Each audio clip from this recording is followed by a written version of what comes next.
Well, good Saturday afternoon, friends. Mark Holmes here, and as always, I want to say thank you all for watching, commenting, subscribing, and being part of the Jobu Sports Report. Without you guys, as well as you ladies, you know that this literally does not work.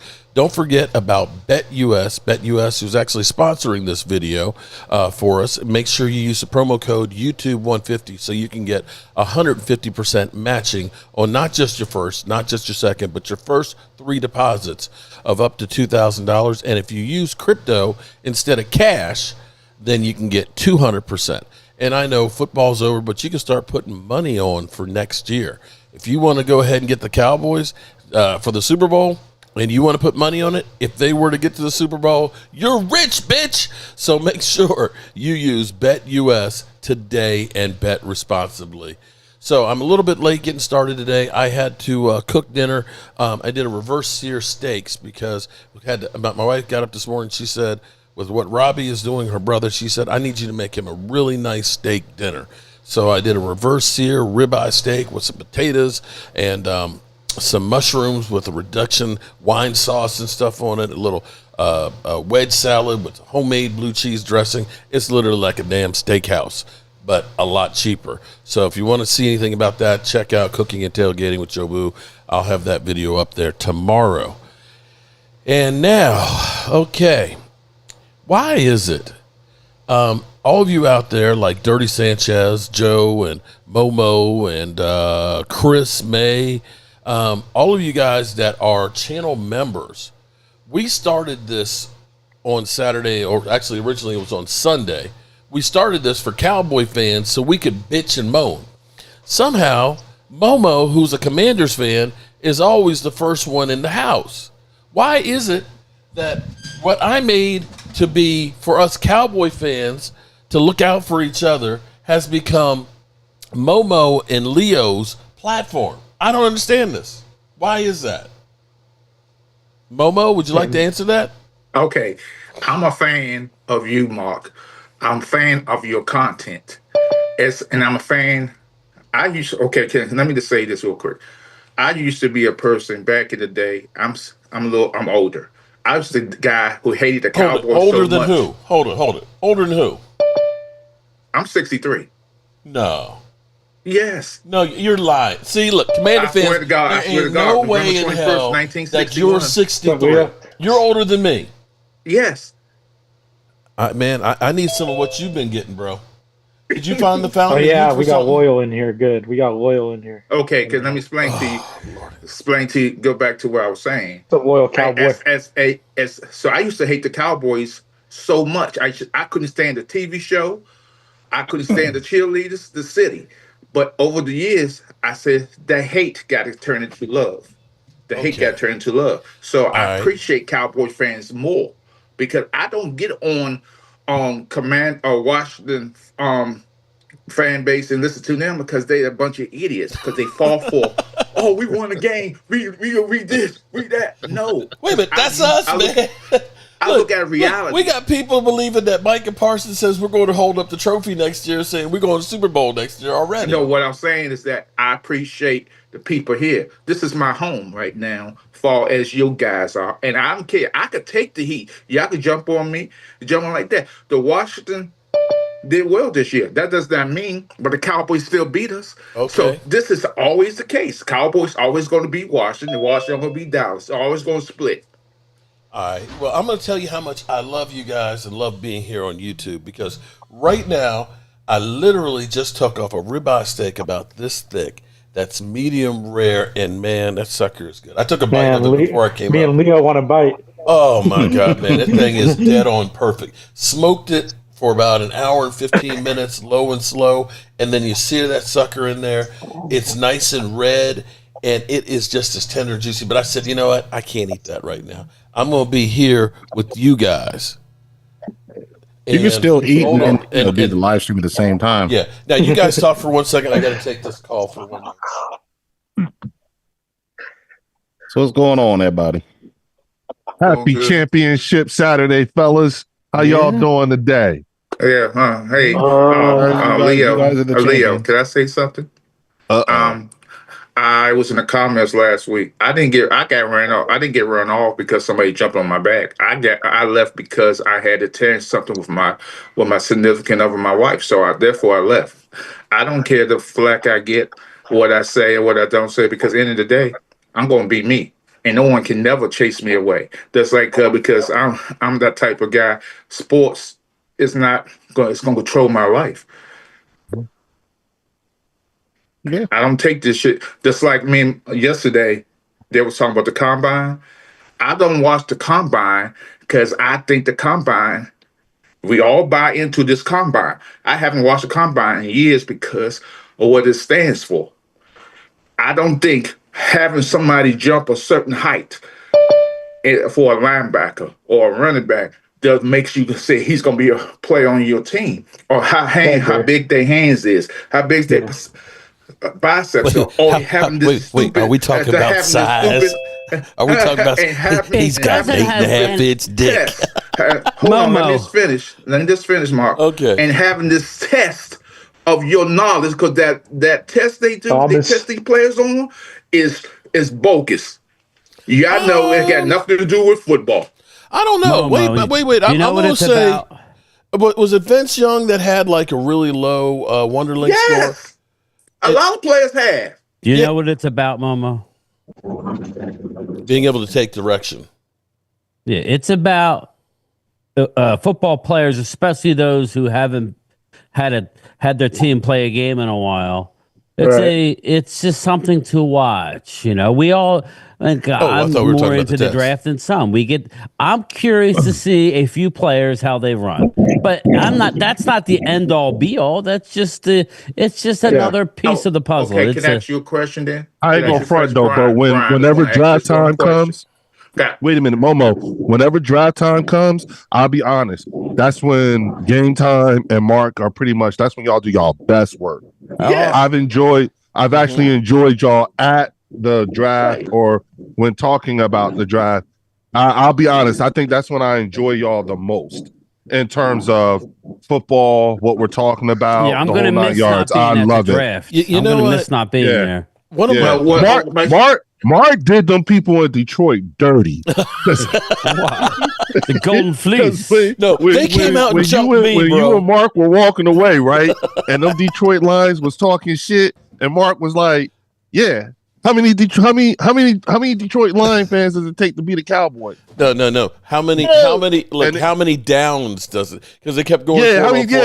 Yo, look, beat the shit out of us this year. And the worst part about it was the pause after he asked the question. I was like, fuck. And Game Time was still, and Game Time, you kept. He's like, we in Detroit, man. We may get our ass kicked. Yeah. I'm not down for I was like, yo, that's wrong. But on Game Time, I just want to ask you a question. Yes, and I'll talk about the combine. What does that test have to do with the football? Wonderlic? It has nothing to do with football. Well, Mark, it really doesn't have anything to do with it. Okay. Well, listen, Mark, point. I think it's more about different positions, but Mark, go ahead. Here's what I'm going to say, okay? Because what's going to happen is you're going to get a couple of players that have been average in college that are going to be great at the combine. Because here's the thing. It's like the SATs, right? What did we do back in college? We took SAT prep courses. We practiced it. We took a practice test on it. So when we had to take it for real, we could maximize. It didn't mean we knew shit. We just knew how to take the test. So right now, you had guys that all they've done since football season ended was practicing doing the the reach test, practicing doing the shuttle. Do they know that? Are they really practicing, Mark? Because they don't know the questions. No. I'm talking about all the stuff on the field, doing the shuttle run, doing your 40. No, I ain't talking about that. I'm talking about the test. Now the Water League test, no. But you end up hearing about some guys that are really, really bad on it, and then and I don't think there's any study on correlation on how players have done. But I know that what was the Raider quarterback that Vince Young doing Vince Young? No, not Vince DeMarcus Russell. No, you're talking about DeMarcus Russell, yeah. DeMarcus Russell. Russell was awful with the Wonderlink test, and not that I'm saying that you can pass the test. It means you can play football. And any more than I can say, just because you can run a 40 doesn't mean that you can play football either. I remember how Giovanni and Clowney, everybody was like blown away by his 40 time, like he was going to be the greatest football player of all times. He's had a decent career, but I don't think he ever had 10 sacks. Now, part of that was the knee injuries and things, but everybody thought that this was going to be a game changer in the same way they thought Marinovic, was it Marinovic, the offensive lineman? Yeah. Mandrich, sorry. Yeah, Tony Mandrich, because everybody looked at his size, his strength. This guy is going to revolutionize football, and then didn't bust a grape. But what it is good, it's kind of like when you say a person is a college graduate. You look at that and say they were able to finish a task. It doesn't necessarily mean they know shit, but at least they can go through and figure out how to finish a task. And so the same thing with the combine, it should be just a tool to kind of check and see, does this player have some injuries we need to worry about? And if they're the Cowboys, they say, that's the guy I want to draft. Or, do they have some issues like smoking weed and failing the test? That's one of the things the Cowboys say, here's an opportunity for us, which ends up biting them in the ass. It's just a tool, but in the end, I think you got to look and say, could this guy fucking play football in college? Mm-hmm. We screwed around because we said we love Taco Charlton because he's got the length that we love, and didn't like TJ Watt because they said he was, he wasn't the size and body fit that we like. Fucking idiots. I think now, Mark, remember Eugene was supposed to, like Eugene told us at one point during his draft process, he was slated to go as high as number 1. Mm-hmm. He ended up getting drafted number 8. Mm-hmm. And I remember him telling me that it wasn't until years later that he found out why he dropped from the number 1 pick in the draft to the number 8 pick, and that was because a GM put word out about him being injury prone or something like that. There was something that was put out about him that it wasn't true. You know what I'm saying? And his draft stock. And he ended up going number 8 to the Jacksonville Jaguars. I gave you a better than that, Leo. Why did the New York Giants pick Danny, whatever his name is? Daniel Jones? Well, Daniel Jones. I live in North Carolina. Just hear me out. Dude. People in North Carolina knew that this guy wasn't that good. And all of a sudden, all the scouts was raving about this guy. He shot up the charts. And people in the North Carolina who goes to these football games say this is a joke. He's not that good. And he got $40 million a year though. So, but he sure did. Tell him to say because again, of his size. Because of his size. Yep, he got to pay to this. He got paid because of the potential, not because that's a lot of guys. Field. You can't. Here's the deal. You have to have a base of. You have to have film. You have to have demonstrated that you can play football. What the combine is to separate the short shuttle, the 3-cone. What you have to worry about is guys like Mike Mamula. Remember him? Mm-hmm. He went to the combine out of Boston College. And he was a joke. And but he was the talk of the combine. And back then, the Eagles front office wasn't as good. And they were like, oh, we got to have this guy. Don't worry about his tape, that he's a fraud and he was a bust. But, that's what you have to worry about. If you don't have good tape at all, then the combine ain't going to help you. But there is a couple receivers I'm looking at to see how they run because it does make a difference. If you can't separate in the NFL, then it's a problem. Now it's a difference between an Alvin Harper and somebody else. True on that one. You know what I mean? That's all it is. That's all. I mean, but I stand by what I said before.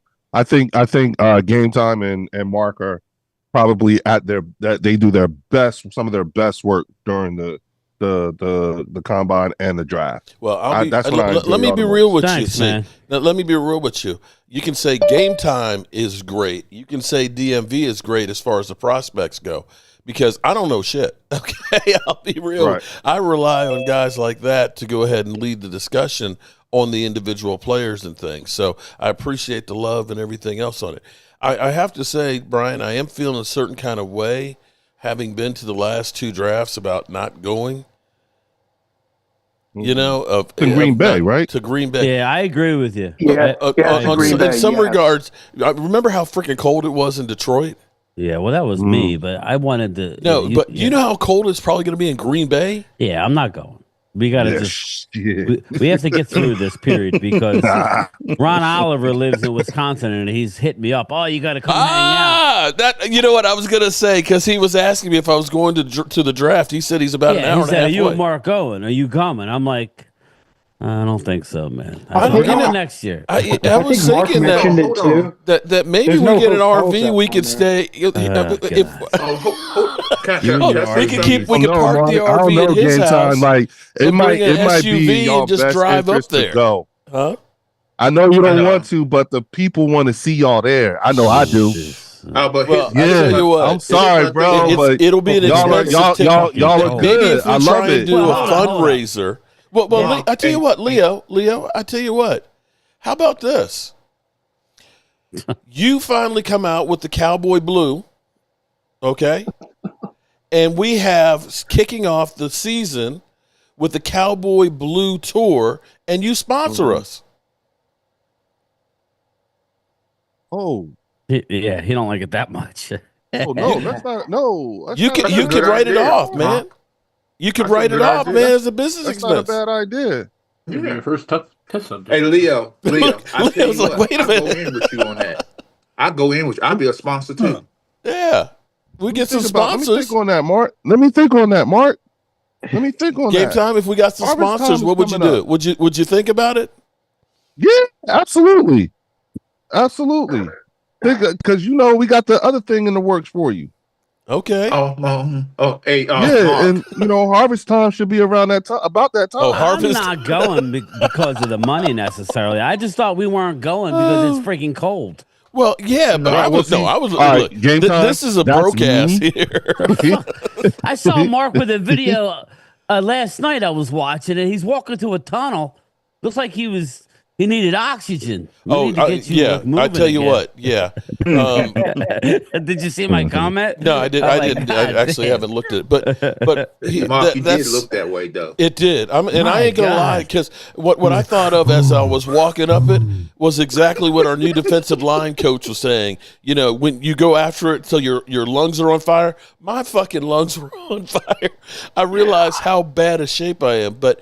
It's about 3/4 of a mile trail that goes down. It's easy getting to the tunnel. This was the Afton Tunnel that was built in like the 1850s. And going back up, it's up 3/4 of a mile, and it's about a 500-foot lift.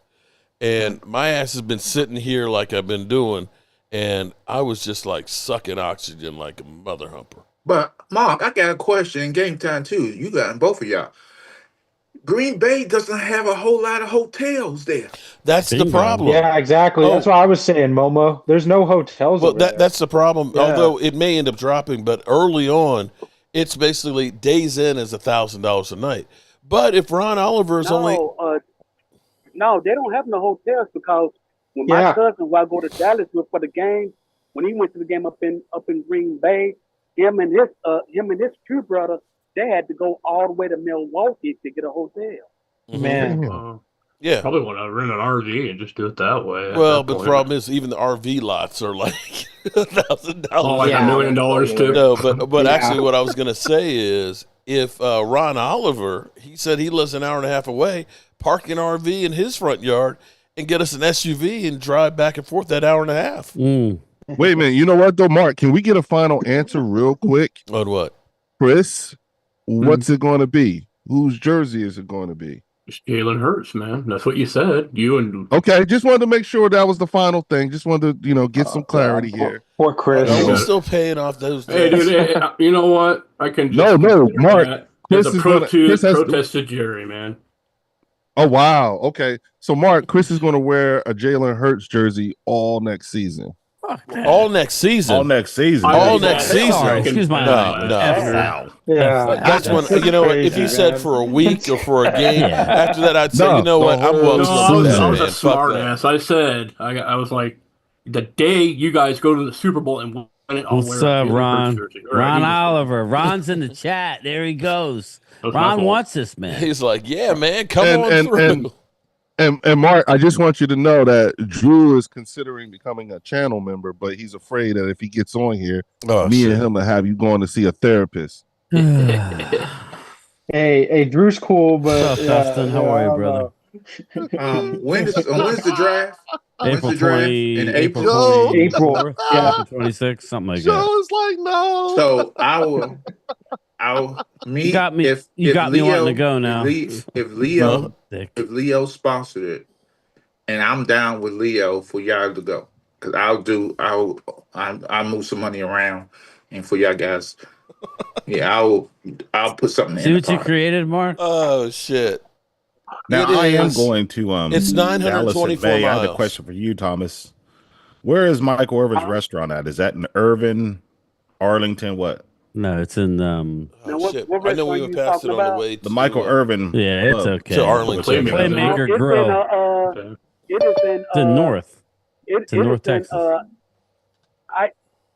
Iverson, I think. It's right near where Dak got the. It's not far from the stripper. It's not far from. It's not far from the strip lizard in the colony. It's in the colony. It's not far in the colony. Yeah, it's in the colony. It's in the colony. Yeah. Because it's not far from the hotel that I stayed in. It's not far from the hotel that I stayed in a few years back. Hey, Mark. Hey, Aisha Robinson, how you doing? Hey, Aisha, how are you? So I'm just trying to figure something out. Why they put it in Green Bay this year? Or they just bid it that way? I don't understand how. I don't know. That has to be the smallest city of any NFL cities. Even in Pittsburgh, it's in Pittsburgh next year. I don't know how many hotels there are in Pittsburgh. Yeah, but isn't this like the 60th year coming up now for the Super Bowls, and then the first one being the Lombardi Trophy? Maybe that could be. I'm guessing they're going with the nostalgia thing or what have you. Yeah, probably. They should have done that with 50 years. Not 60 years is not a big thing. Well, hold on though, but back it up though. Here's the thing though. You have to understand, nobody thought that the draft would actually be something.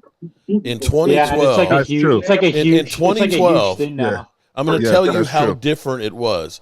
In 2012, that's the first draft that I went to. And at that time, they only had 500 tickets for fans to actually watch the draft. It was at Radio City Music Hall. And we were there because we were this is how crazy it was.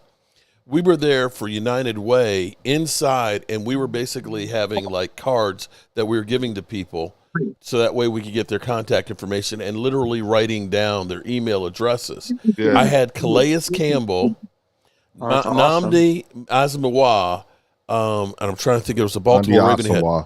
We had like 4 NFL players, and my hook was, would you like to get your picture taken with an NFL player? And they were like, sure, who? Okay, I've got, and at this point, nobody really knew who Calais Campbell was. He was just a big mountain at 2012. Right. And so there was no Super Bowl city or anything like that. It wasn't until they did in Chicago, where Chicago became like the first Super Bowl city, and they had, the NFL experience. They had the whole outdoor venue. And now it's grown up to be everything. Nobody cared about draft?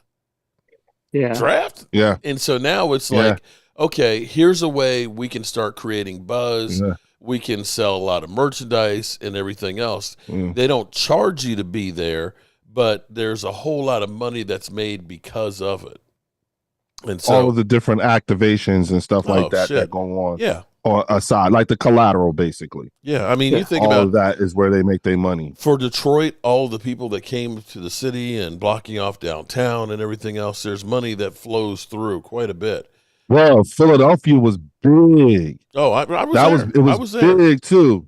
I got cussed out. I got cussed out a lot. So I see the money. Like I see what you mean when you talk about like the money to be made just from having it there now, as opposed to, I want to say, like you said before, when it was at Radio City Music Hall. I want to say the first night in Philadelphia, there was like 100,000 people. They estimated in the crowd. The second night, I think it was like 65,000. And, game time, you remember, if you've ever been to Kansas City where the World War I Museum is and everything else, which is where we were, that place was packed all the way from there down the hill to the, I guess, is it the train station where the stage was? Mm-hmm. It's just unbelievable the amount of people that are there. Now, by Sunday, ain't nobody there. Sunday, it's empty as shit. But that first night and that second night, they are cram packed. So I have a question. I have a question, Mark. So, do you think Stafford's going to lead the Rams? I think that his agent, they letting him go out there. They gave him permission. They gave him permission to talk and make a he's deal. Gone. He's gone. They're going to make a salary cap. It's for salary cap. So where do you think he will go then? Who needs a quarterback? There's a lot of teams that need quarterbacks, but they're hearing that New York the most. Maybe the Browns. The Browns, the Jets, the Giants. The Browns. Everybody keeps saying that the Browns are in such salary cap hell. Yeah. I don't know how they're paying anybody. They can't afford. Yeah. I could see. I could see any number of things. The Raiders. I mean, again. Oh, if I was a quarterback, I would not. So he may retire. I mean, he may. I don't know what else he has to prove. He's got that bad back and a lot of. He's 38. If he's released, taking a lot of punishment. Or obviously, if he's traded, he'll stay. But who's going to want him? Well, he'll sell tickets. He's still a serviceable quarterback, though. He's still a competent. But if you're Matthew Stafford, do you want to go to Cleveland or New York where you're going to get the help beat out of you? Yeah, no. That's like going back to Detroit back in the day. Right. Also, Mark, I think Cowboys should pick up this cornerback who got released by the Panthers. Okay. Dane Jackson, Okay. Because, he's been out there for a little bit. Mm-hmm. He's a good corner. Well, isn't Jair Alexander on his way out from Green Bay? Yeah, I've heard some rumors. I've heard some rumors about that. Yeah. Okay. Yeah, I think I think he's gonna be a June 1st casualty. There's actually there is every year, but you can think about somebody like Debo. Debo may be cut. I don't think anybody's going to trade for Debo. I think they're going to wait to see if he gets cut. Yeah. And that's where, and that's the case with actually a lot of players that like Cooper Kupp. It's like, we want to get a trade, but everybody kind of says, you know what? Why am I going to trade for him? Nobody's going to trade. Yeah, my thing is Sean Mims, fly Eagles fly, throw your chicken away. When I know that he's going to be he's going to be a June 1st casualty. Well, he'll be cut before March, but they'll probably designate him as a June 1st, in which case he'll be able to sign with anybody right then and there. But what you think, DeMarcus Walker? DeMarcus Walker, Lawrence. The Bears just released him. Oh, did they? Yeah. Teams are making moves. Okay. I think it was a couple of days ago. It was Friday. The Bears cut him. He has a history with Eberflus, and he has a history with the Eagles. So, that would be a good move for the Eagles. He's a rotational guy. He's a defensive end guy. Yeah. He's a rotational guy. He's nothing more than that. But he did play all 17 games last year. He had 3.5 sacks, 16 quarterback hits. I'm reading what happened. They was worried about the salary cap. He's 30. He's 30, and they thought he was going to hit a little over $5 million on that salary cap. Mm-hmm. So they released him. I got a question for everybody on here or in the chat. Cowboys fans, anyways. What do you think our top priority is in the draft? Number one, what position should we go with in the draft? It really depends on what we do in free agency with our guys. Yeah, if Jerry actually does anything, defensive tackle probably. Yeah, defensive line, and linebackers. Here's the problem. I wouldn't mind edge rushers either. No, again, it all depends on who we keep, right, Mark? It all depends on who we decide we're going to keep. Because, let's say, don't you guys need to redo your whole O-line considering Dallas history? Actually, Not no. really. Here, Nah, if you want to talk about the exactly. O-line, here's what I would say, how I feel in the O-line at the moment. Put Hoffman in. I think Cooper Beebe, to me, was our best draft pick last year. Cooper Beebe, Mark, and you brought him up. He finished ahead of Joe Alt, who was a Right. top 5 draft pick. Right. He was number 2 as far as rookie offensive lineman. He didn't give up many pressures. He was awesome. We have he only Tyler gave up 3 Smith, sacks. who's an absolute beast, right, Mark? He's made Pro Bowls every year. There you go. You got league. those two. And I think Brock Hoffman is not bad. Yeah, it's a good. Yeah, it's good inside. Let's put it this way: it needs improvement, Leo. You're right. It's nowhere near the Eagles or Detroit. I will give you that. But Rico Dowdle missed the first. He didn't play the first 7 weeks of the season. Not Still like had the over second 1,000 half. yards. And we kept trying to throw the football with Dak with Prescott. that was, but game time. What I was the thing that I was bringing up was when you look at Dak's injury history, and you see the things that, particularly in the last couple of years, I would think that. Hey Thomas, mute your phone. Hey Thomas, mute your stuff, man. Got it. I was saying, like considering his injury history and the things that's been happening with him, like wouldn't the priority be to keep him as healthy as possible by bringing in that kind, like at least revamping that O-line? Yes and no. But here's the thing. Go ahead, Mark. Here's the thing. You know when Dak just gotten hurt? Running the freaking football. When he broke his ankle, he was running the football. And we got to the point where we could not run the football, and everybody kept saying, Dak's got to use his legs more. Dak's got to use his legs more. Right. Dak ran. He hurt his leg. He pulled the hamstring running. It just ended up finally snapping when he was back in there, through there. Here's the thing. The best thing you can do for a quarterback is have a running game. Exactly. Okay? And so if we have a good running game, necessarily. but think about Terrence Steele. Terrence Steele is like an enigma. He is a really good road grading, run blocking offensive lineman.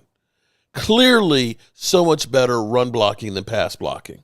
Part of the reason why we ran the ball better last year and the offense seemingly did better was because we weren't going through and throwing the ball 40, 50 times, where the defensive end could know, I'm going to make a move on Terrence Steele, who's not a great pass blocker. If you can do 12 personnel and sometimes pass, sometimes run, make the defender have to defend the run first, he will be a more effective pass blocker. So I look at him and say, he might not be bad if we're going to be a balanced offense. If we're going to be just bombs away, you got to replace him. And so you look at him, you look and say Brock Hoffman is actually pretty good. He was pretty good. He's aggressive, and run blocking might be good for him. Cooper Beebe, I think he'll take another step and will be good. Tyler Smith is great. The question mark is Tyler Guyton. That's my big question mark right there. Yeah, totally. He just didn't play good. And that's what we were talking about this morning. I had a live stream this morning, and we were talking about Will Hernandez. Yep. I know, like we had a few people that were talking about the Kansas City guard. Yeah. But look for Will Hernandez. Our new offensive coordinator, Clayton Adams, has a history of turning, I wouldn't say garbage into gold, but he average guys playing great. I mean, he had a top 3 rushing attack with a lot of also rans in Arizona. And Will Hernandez is a free agent from Arizona. So look for Will Hernandez to come in and play that right guard spot. And this is what I want. Tyler Smith the tackle. This is what I want. And I think it would make the most sense based on what's out there is to go out and get a Will Hernandez or somebody like that. Go out and get a corner. Nobody's saying it has to be Jair Alexander, but it needs to be somebody who can come in and play, and then go and get a linebacker. Then that allows you to draft. Obviously, then you can address who we're keeping on our team, and you go from there. And then you go into the draft where, as much as I'm against the first round offensive tackle, if something happens where one of them falls to you, then you take them. Where we make a mistake, Leo, is do nothing, right? And then try and fix everything in the draft and go, well, we have to have that. So we're going to go with Mozzie Smith with the number 1 pick. Sorry, Mozzie, but maybe we should have taken a Joey Porter Jr. or a Nolan Smith, who I was So I was telling Mark Right, and DMV right. at the draft saying Nolan Smith. Yep. You know, I remember that. Yeah. So and then we took Mozzie and me and DMV looked at each other like I don't know. What do you got? I thought he was a second round guy. So wait. So sticking to the theme plan. of, to Mark's theme about Tyler Guyton, and I'm asking this to you, Game Time, because I know you're here in Market. Is the Tyler Guyton subject comparable to, for the Dallas Cowboys? Is it comparable to what the Philadelphia Eagles have to do with thinking about Mekhi Becton? Like, do we keep him? Do we sign him? You know, we have to keep him. He's only let him go. Is that the same? Well, Becton's actually had a good season. Yeah, Guyton's a rookie, so Guyton's just not. So. He's just he has the intangibles, but he hasn't put it all together. Here's the yet thing with Becton: he should want to stay with Philly, but there might be a team with all this extra money. That's what happened to Dallas. Yeah. There's going to be teams that have to get just to the salary cap floor. Like Washington had to burn $80 million last year to drop it. The first 2 days of free agency. Back then, he's a guy that you see what happens when you have good coaching, right? You got Jeff Sutton. Yeah. That's why he did what he did, people. I've been saying this for the last couple of years, and it's a cop-out. People are saying, I'm making excuses. Dallas's coaching has been subpar on the offensive line. It has been. It's not good. So we'll see. I'm not saying so talent has been masking the lack of coaching. You got Jordan Mailata. Like, where was he drafted? Just remind me.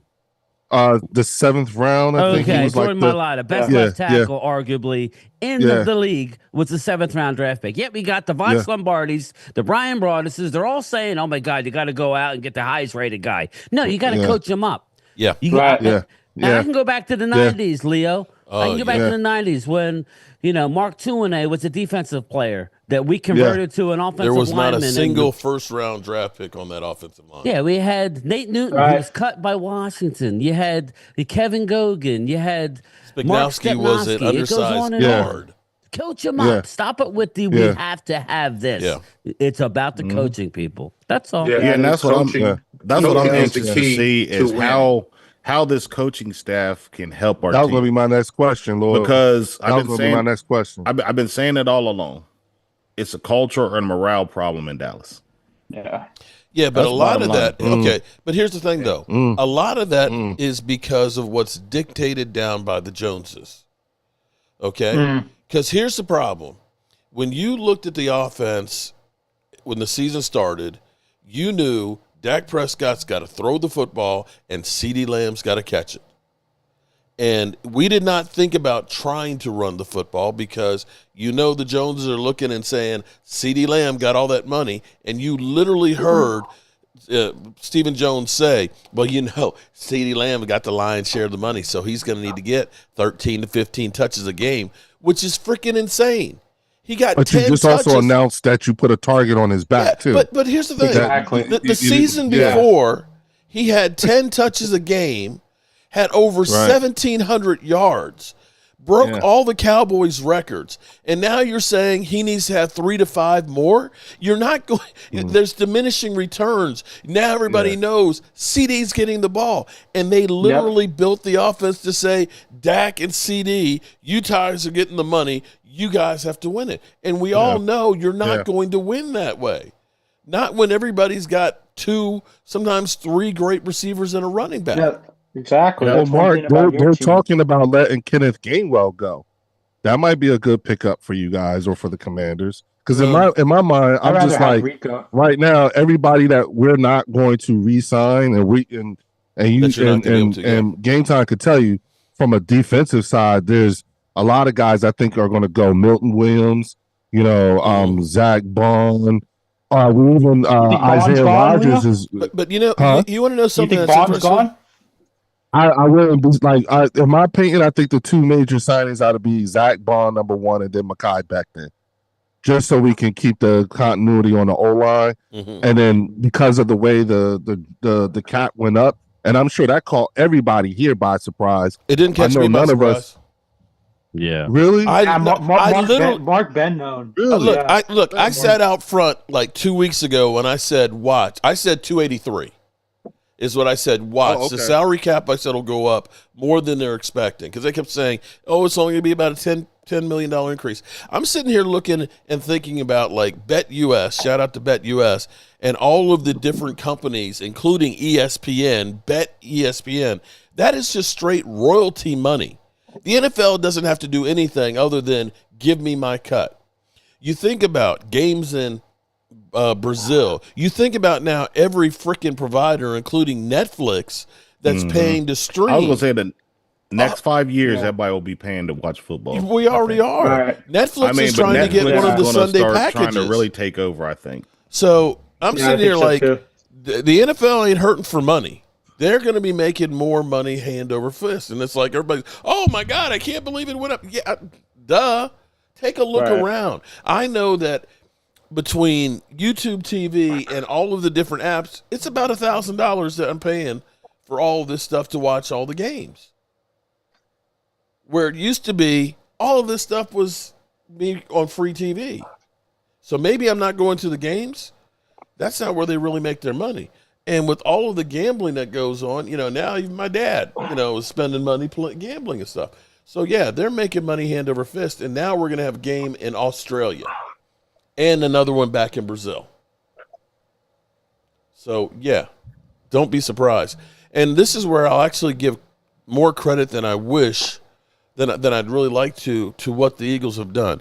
Because you guys locked up your players, tons of them, last year. And it kind of hit me. Don't get Mark. They got a game in Dublin, too. Yeah. But see, here's the thing. This is where it would be good for the Cowboys if you start thinking and saying, let's go ahead, get Micah done. Let's go ahead and get Deron Bland done. And let's go ahead and get Tyler Smith done. Because right now, you still have another year before on the contract. Tyler Guyton is only $4 million.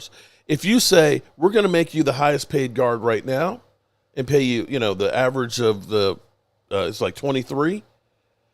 That's fine. But you're not really paying that on the cap until next year. Next year, it's going to be even higher. So getting ahead now and getting this, you may save $2 or $3 million a year. Well, if it's 4 years, that's $12 million. If you do that with 5 guys, now you're talking about $60 million less.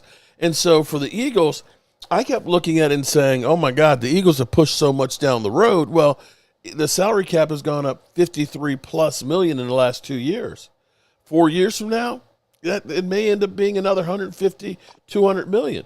So you're looking at that money, well, hypothetically for you. I'm just saying. You don't know. I'm just saying, man, it's going to top out. It's going to start going. It's going to actually go down at some point. We keep saying that, but it was $32 million. So much. People are so frustrated because we know what's going to happen.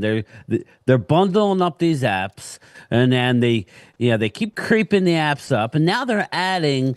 I don't know about you guys. When I watch YouTube, and we have these streamers who decide to put ads on, but it's not an ad; it's their ad that they're doing. It's like I pay money not to see effing ads, and I got to see your ads. So I get annoyed when all these bundled apps they're only going up, they're going up, they're going up for a limited time. You get it for this price. Next thing you know, you're paying $13.99, and you got that. I mean, I have a lot of them. When I start adding them up, I'm like, holy shit.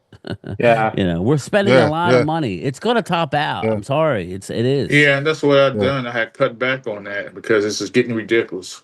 But it totally is. But getting back to Leo's thing about Gainwell, I would say just like last year, other than Saquon and I think Aaron Jones, there wasn't much movement amongst running backs because of the way it is these days, and how deep the running back position is in the draft. People are going to wait on running back. Nobody's paying anybody any kind of money for running back. Yeah, the interesting thing, the interesting thing is that like what the way Mekhi Becton played so well. They're talking that maybe we should start looking at him as the heir apparent to Lane. You know what I'm saying? Do the same thing with Mekhi that we did with Cam Jurgens. We let Cam Jurgens play left guard while Jason Kelce was still here. And then when Jason Kelce left, he moved into that center position. Well, you have when Mekhi Becton got here, he came here as a tackle, and then it was Nick Sirianni who was like, you should try him at guard, and he did really, really well, and ended up having a All-Pro year. But then you're talking maybe we have maybe a year or two left of Lane Johnson, so then why not just get Mekhi Becton on the books now? I think he is important too. Because it changes quick. I know people think it's going to be. It changes quick. I think that is probably more important than Milton.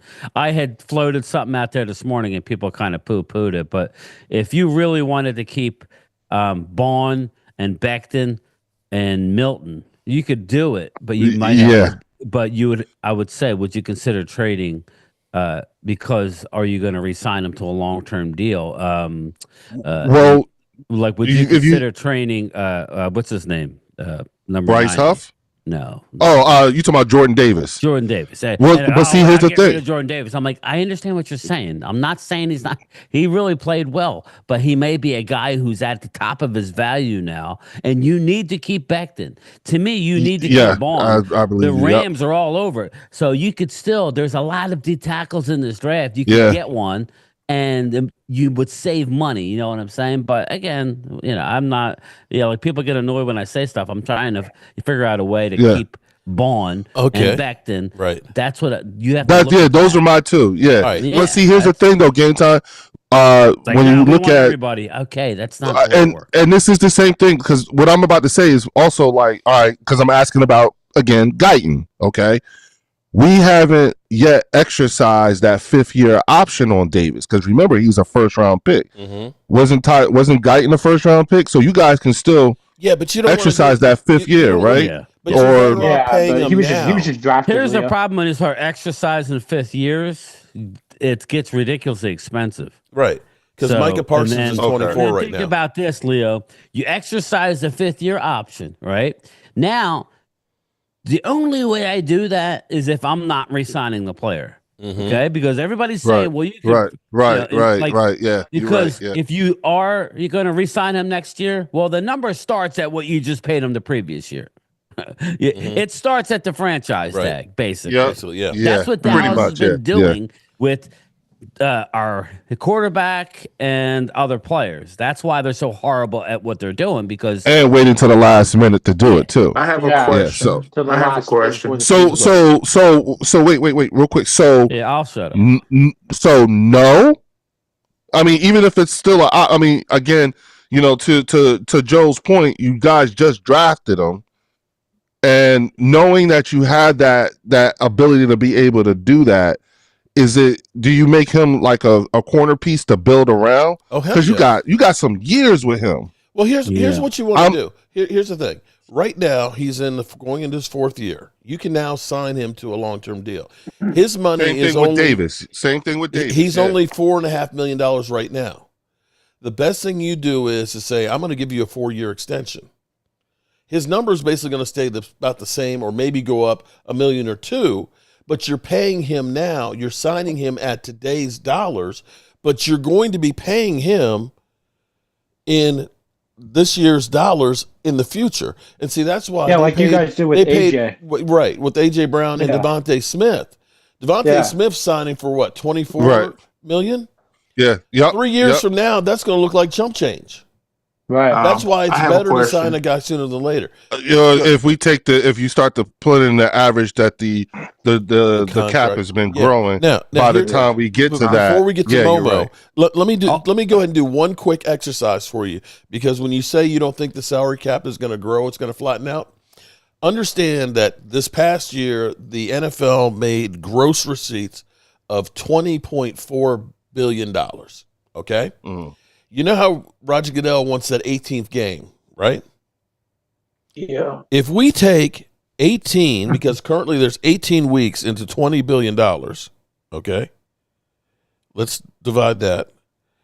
That is $1.13 billion, right? That's what the NFL basically gets paid for 1 week, right? Times that by 2, because if they add an 18th game, they'll add another bye week. because there's no way they're going to play through that. Good, so you're adding 2 more weeks to the season. It doesn't matter how many weeks. Okay, but hold on. No, but we're talking about weeks that the teams are going to be playing. Your team may not be playing 2 of those weeks, but guess what? There's football on those games, and they're getting paid for that contract. Well, Amazon Prime probably. Well, it's still 19 weeks of football. So that's $2.6 billion. Divide that by 32, okay? That's $70 billion for each team. Multiply by 48% is the players' portion. That's $34 million right there, just adding 2 weeks to the season. Right. How much? Cap. $34 million on the cap.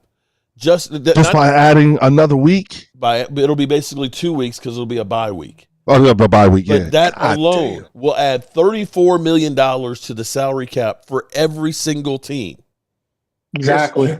Okay? Okay, I agree with the numbers, Mark. Here's a question.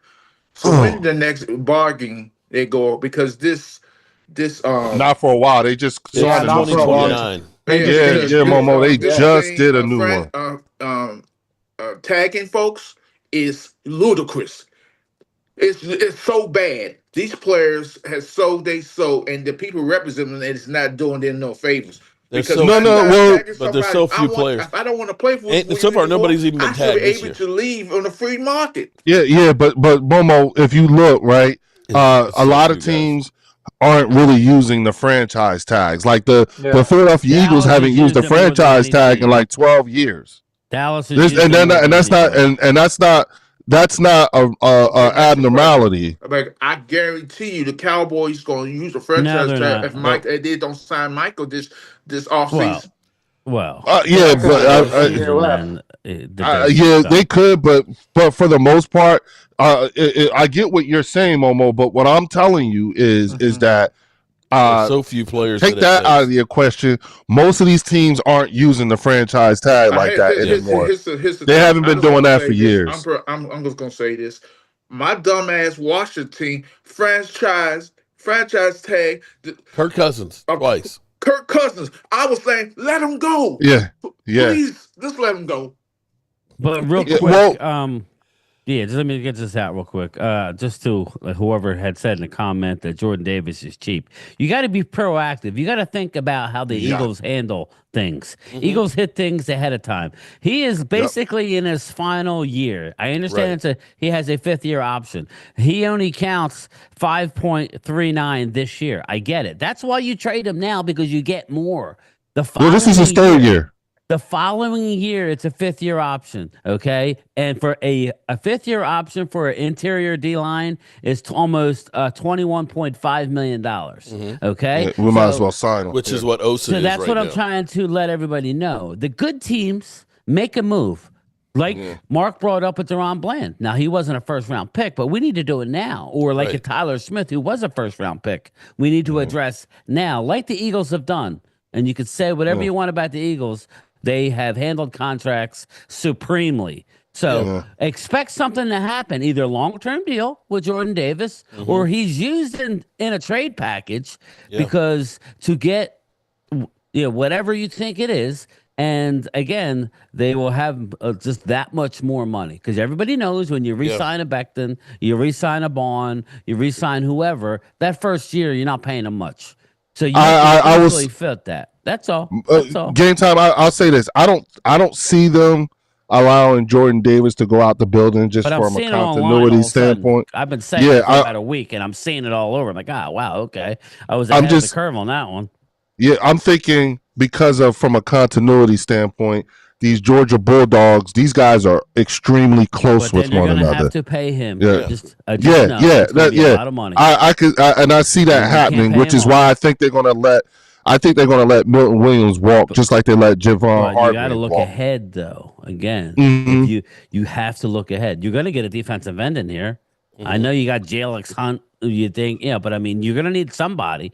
So I'm just saying, don't be surprised. A little whispers. That's all I'm saying. Yeah, I think they'll end up keeping in the long run. I don't even think they'll sign. It'd be nice if they can get Jordan Davis under contract, just because but you can't keep everybody.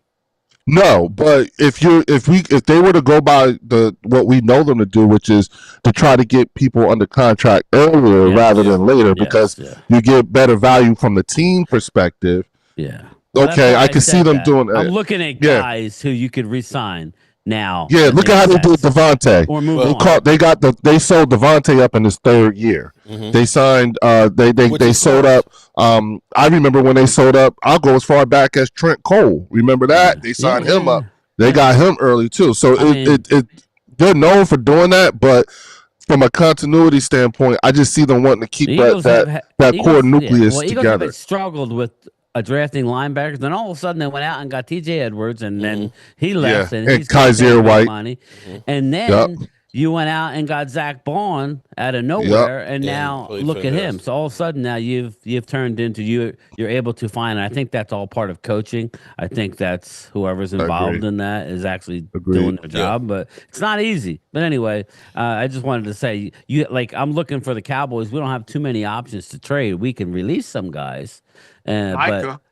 So wait. So game time. So then, with your new coaching staff, with this new coaching staff that the Cowboys have, you know what I'm saying? How do you guys? And this is just for the Cowboy fans.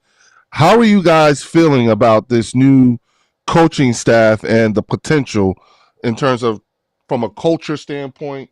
You know, so wait and see for me. Well, for me, Leo, I can answer that question. I mean, on paper, the way they talk, they sounds pretty good to me. I mean, they sound right. Talk. I mean, but I'm not really. I just want to see what they do. If they talk the way they're as advertised, I think they'll be pretty good. So cautiously optimistic, sort of say, or just cautious. Cautiously optimistic. I'm not here trying to beat a dead horse, but when it starts up top, when you have owners. There you go. We have an owner that's going to dictate the coaches who they can select or who they going to get in free agency or in the draft. I don't think how does that work out? If I'm a Cowboys fan, I'm wondering, are they going to let it go and say, hey, you can do what you want. I'm going to step back and trust your process. If they not allowing that to happen, how can as a fan, any Cowboys fan be optimistic about anything because based on what they've done in the past? True. I'll give you that. Now, but here's a couple of things that give me hope at least, okay? One, we didn't go through with a bunch of older retreads completely here. For the first time, we actually have younger coaching staff that's going to be able to relate better to the players.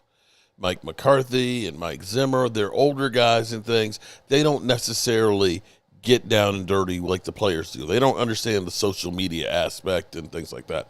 I feel good about that. I feel good that these aren't the typical, we're just hiring from within everybody and we're just going to keep the same thing that we're doing. So from that standpoint, I feel better about the coaching staff now. People didn't like Brian Schottenheimer, but I look at it and say he took butt fumble to the AFC Championship game a couple of times. He's been there and knows how to run the football. That is a good thing. They at least already have a basis of what they're going to do on offense because he knows Dak Prescott. So from that standpoint, I feel good about it. The other part of this is I will say that Stephen Jones, say what you will about him, doesn't lie to you.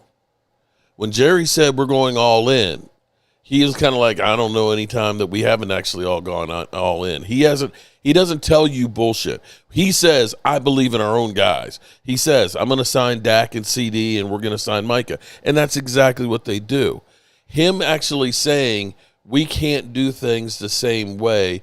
We're going to need to get some other players in here is a sea change in his attitude. Yeah, but that's now we'll see what they actually do. Because he was talking to a reporter. No. But bro. I'm press conference, whatever that was. No, he does not bullshit. He tells you exactly. When we had Dez Bryant and Jerry saying, I can't imagine Dez Bryant not being a Dallas Cowboy, it was Stephen Jones that said, well, we're going to have a conversation about Dez Bryant. And from that point on, I said, Dez is gone. And everybody said, no, Dez is coming. I said, no, listen to what Stephen Jones says. You're not going to like it. He's going to tell you, I believe in our guys. That's exactly what he said last year. And we didn't get anybody else. I agree with you. But what have I always told you about his son? He runs the organization. And he's the one who's saying the this. Face of the is the face. Okay, Momo, you're not listening to me. Okay. I said Stephen Jones was the one who's saying, we've got to look from outside of the building, as opposed to what he used to say was, we believe in our own guys. I think if there's anyone who had a change of philosophy, it was Stephen Jones. I think when he was doing his whole hashtag, his shit-eating grin, the Super Bowl drought, that shit bitch slapped him. And he all of a sudden seems like he's changed that tune on it. Now, if to Momo, you're saying, that they might franchise tag Micah Parsons. If they do not get Micah Parsons signed this year, just trade him. Just trade him, because that would be the dumbest thing you could ever do. In the same way when you franchise tagged Dak Prescott and he gambled on himself, you could have got him signed the year before for $28 million. That's true. Yeah. Okay, and had him locked down dirt cheap. But no, we're going to try and nickel and dime him. Couldn't get the deal done before the deadline. Had to franchise tag him, and then fucked around and ended up having to sign him at $40 million. And they did the same thing again. Let me say this about contracts in the NFL, and just me looking from the outside. Just me looking outside. Mm-hmm. If you come off your rookie contract and your first contract, it's your first contract. You never negotiate. You get more for your buck for your first contract. Yeah. So why would he say bring more players in? No, I'm trying to get paid. Okay. As a player. To that point, though, Momo, here's the thing you got to look at. No player says that. Hold on. Let me put it this way. If Micah Parsons had been drafted by... I hate to see you leave, but I love watching you go. Who's that? Your wife? My bride, sorry. Okay. Oh, you like seeing her do the shake? Okay. I know what you did. I sorry. I didn't realize. My bad. Sorry. See, that's true love there. If Micah Parsons had been drafted by the Carolina Panthers... Do you think anybody would watch his podcast? No. Do you think he'd be the president of who the hell watching this podcast? Okay, but do you think that HBO Max would be investing in him for his podcast? Okay, he got a lot of okay. Okay, I didn't know. If him going to someplace else, he is not going to be in the media like this. He recognizes if I win a Super Bowl here after the drought that we've had, I will be a god. Yeah. And so in the grand scheme of things, hold on, but wait a minute, is $5 million more a year really going to be life-changing when you're already talking about $35 million a year? Or, no, he's thinking about the outside money. I get exactly what you're saying, and you're 1,000% correct, Mark. I agree with that. He's branded himself. I just don't want my star player. But you know what? Because no. But understand what Mark is saying is that it's a marketing ploy. I get that. And the whole point, and that's what Dallas is all about. He knows he can't win a Super Bowl by himself. So if I go ahead and if I can get me somebody on the other side, I can get some defensive linemen, and I can go ahead and I can get all these sacks and get defensive player of the year. Man, I'm going to make even more money. I'm making my name bigger by having a good team around them. I just want Michael to take a stand. Is you not gonna kiss Jerry's ass, or one day you not kissing his ass? Is one day you kiss his ass? Just pick a side. Just pick a side, bro. That's making an investment. You're looking at it the wrong way. That's him investing in his future by saying, "I'll take $5 million," because who knows what it might be. But let's say $5 million less a year. Okay, I'm gonna get $150 million contract. What's $15-20 million less? If you got $150 million, if it ends up being that you're going to invest that to help make me better, I'm done. I'm happy with that. I'm happy to get that back. I guess I'm old school. I believe that if a player goes on his podcast and talk, the time you wait from your podcast and getting your podcast ready and doing all this other stuff, you should do more for your game and create and do for your game because that's your bread, bro. Your game. Nobody is playing football 24 hours a day. Trouble and doing all this stuff off the field that can get you like hurt. I mean, he's in a podcast I'm studio. talking about It's not that big of a deal. Learn how to he has learned his craft. Learn how to do he's the first player to 50 tackle. sacks. I'm just saying, I'm talking about all football players. Tuesday's your off day. He does his podcast on the off day. They don't know. Tuesday, he does it on the off day. If I was the owner, he was that podcast would be shut down. He loves that. Oh my God! So, I was going to say, Question was asked, what are we optimistic about? I'll tell you what I'm optimistic about. What's that? Our offensive lineman coach that we got in. I like the word violence. You know why I like that? Because that tells me we're going to shove it down your throat like we used to. Mm-hmm. But what team doesn't show violence? I know, but it's a different. It's different. But no, like what is the fact of being balanced? We're not balanced. We aren't balanced, but if we could bring in another blocking tight end, and if we can get another big receiver, and this is what I'm talking about on the outside during our running game, that kind of helps CD and these other receivers that are a little quicker, get by a little easier on these corners and safeties because they're getting a little manhandled. Yeah. That's why you need these receivers that are big enough to get in there and, kind of push them on their ass a little bit, wear them out. Yeah. And when I hear violence, I look at it and I'm like, okay, he's saying, well, we want to establish a run and a presence. Well, how do you do that? You got to get guys in there that can match up to help that run. Like when Mark talks about 21 personnel. Okay. Kind of balance. Chris May, I just got a question. Mm-hmm. I'm curious. So when they traded Mango, whatever his name is he 6'4", 6'5"? He's tall. He's 6'4". He's tall. 6'4". Yeah. That's probably why they brought him in here too. Yeah. Because I thought he brought him in to block and be a blocking wide receiver. Well, you want him to be able to do that, but you want him also to be a possession receiver. Yeah. That guy, that a big target. Yeah, exactly. But we that's didn't have that many targets because he came in with low expectations when they brought him in anyway.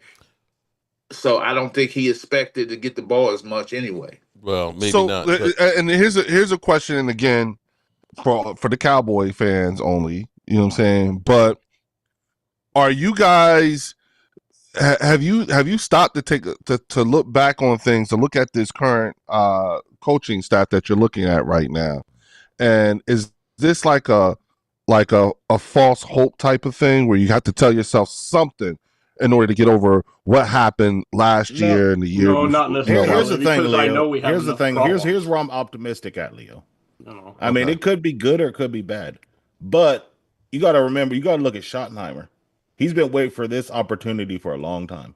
And he might come out and surprise everybody because he's been a coordinator for so long. Now he's finally getting his opportunity. He's going into this season with a chip on his shoulder. Now, how that ends up, I don't know. I can't tell you that. They got to prove it to me. They got to prove it. I don't believe in shit until I see it. Oh, man. Coming in hot.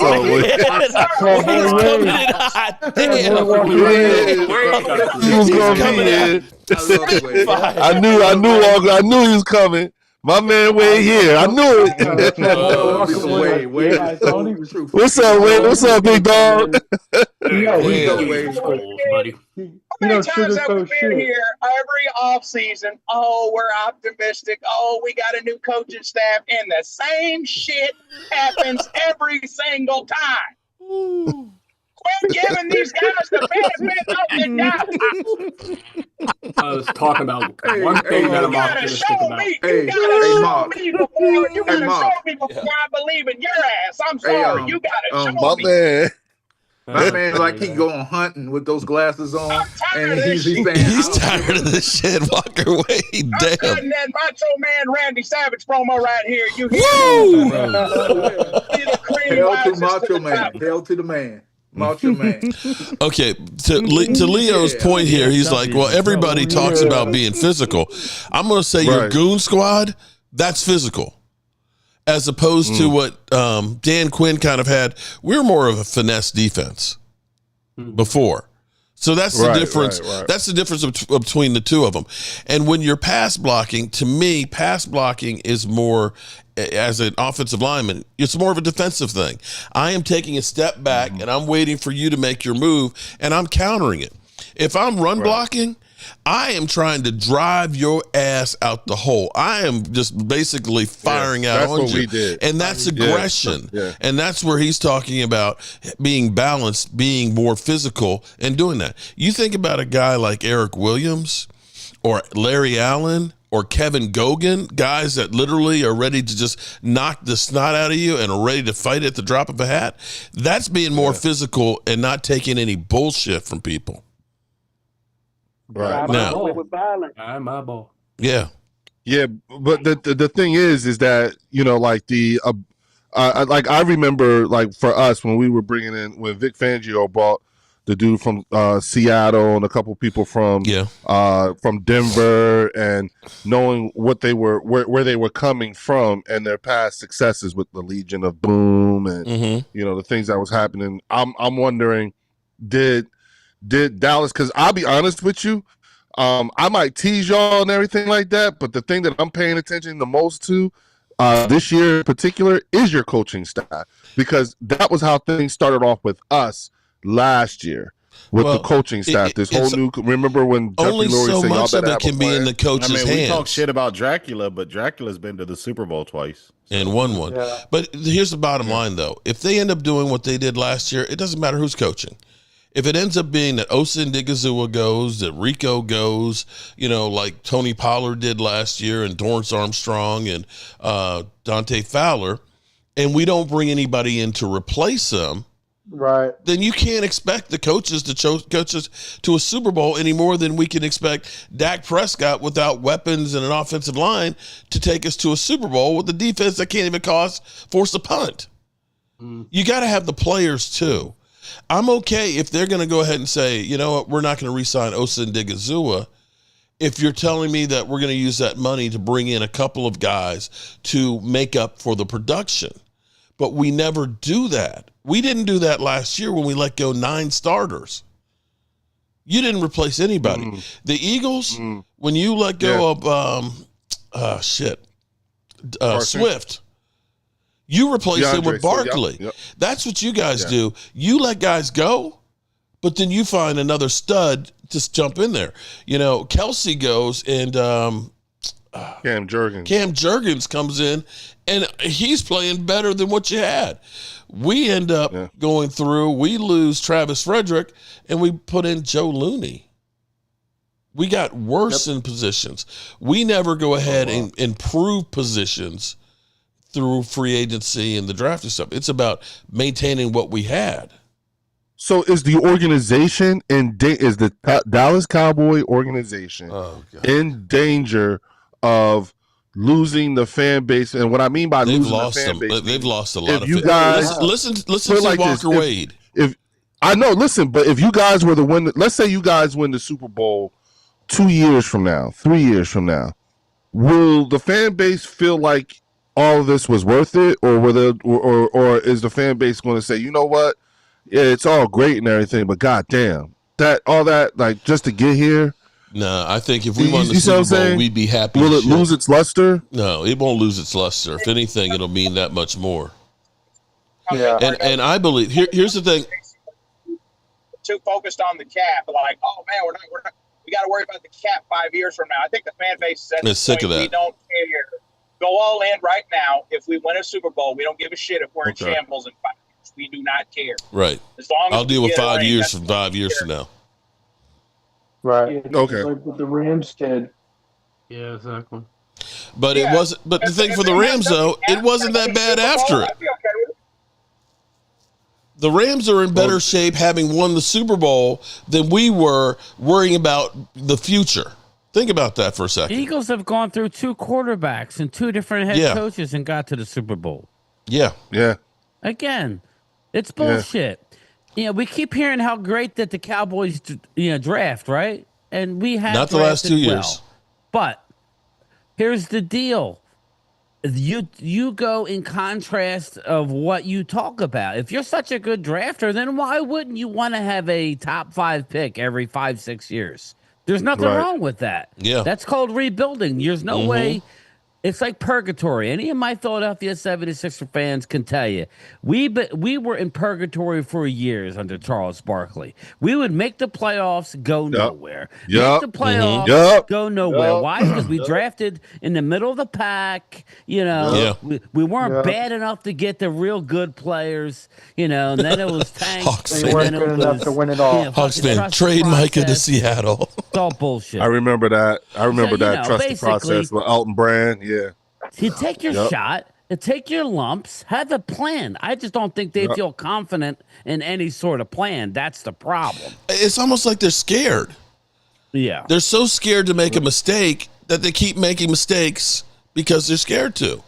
Get Micah done right now. Just get it done. Get it out of the way. So, instead of this deadlines, get deals done, because every single time with one of your stars, you wait, it just costs you more money. I can't honestly see any time that we've waited that we look and say, oh my God, that was a great deal. That was the smartest thing ever. It always just looks fucking stupid.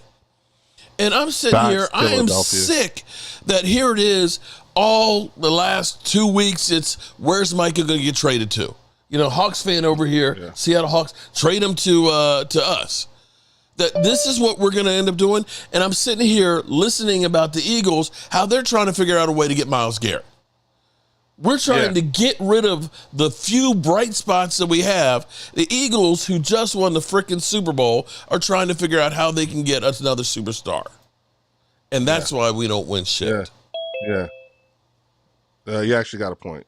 Hey, the Eagles, they keep kicking the can way down the road and then being aggressive. The Cowboys are like, I don't know what they did. Dak, they're eating a lot of money with Dak this year. They got to kick that all the way down the road and then go all in. I mean, they're afraid to do it. Actually, you know what? Here's the worst thing I think actually will happen, because now that the cap is going to be going up more than they think it is, you watch. I bet you what they'll do is they'll just say, let's not use all the triggers.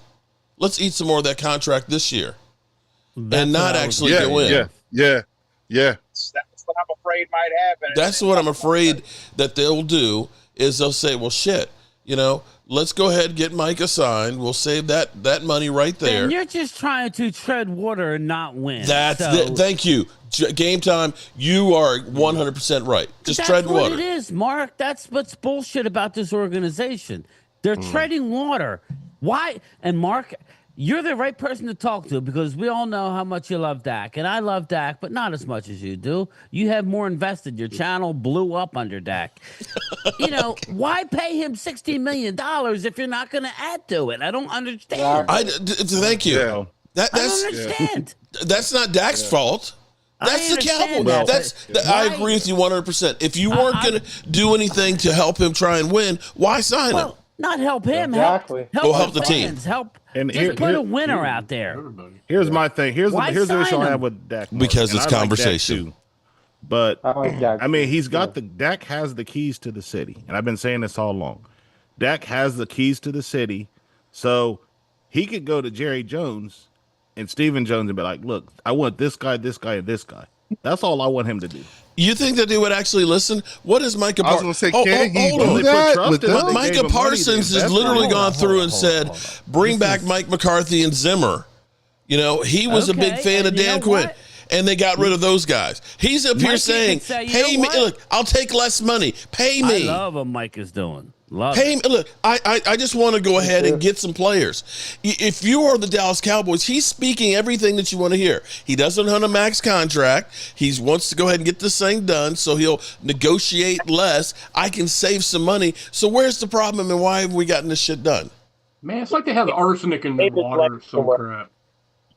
If they wait until training camp to get this shit done, they're fucking stupid. I guarantee you, if Aaron Rodgers and Tom Brady was on the Cowboys right now, they would be lighting Jerry and Steven up right now. This is what I can appreciate about what Mike is doing. He hasn't gotten it. Now, he's rich, people. Don't get me wrong. But he hasn't gotten his NFL payday yet. No. Yet he's still coming out saying he is holding the team accountable. I understand what you're saying, Mark. I get it.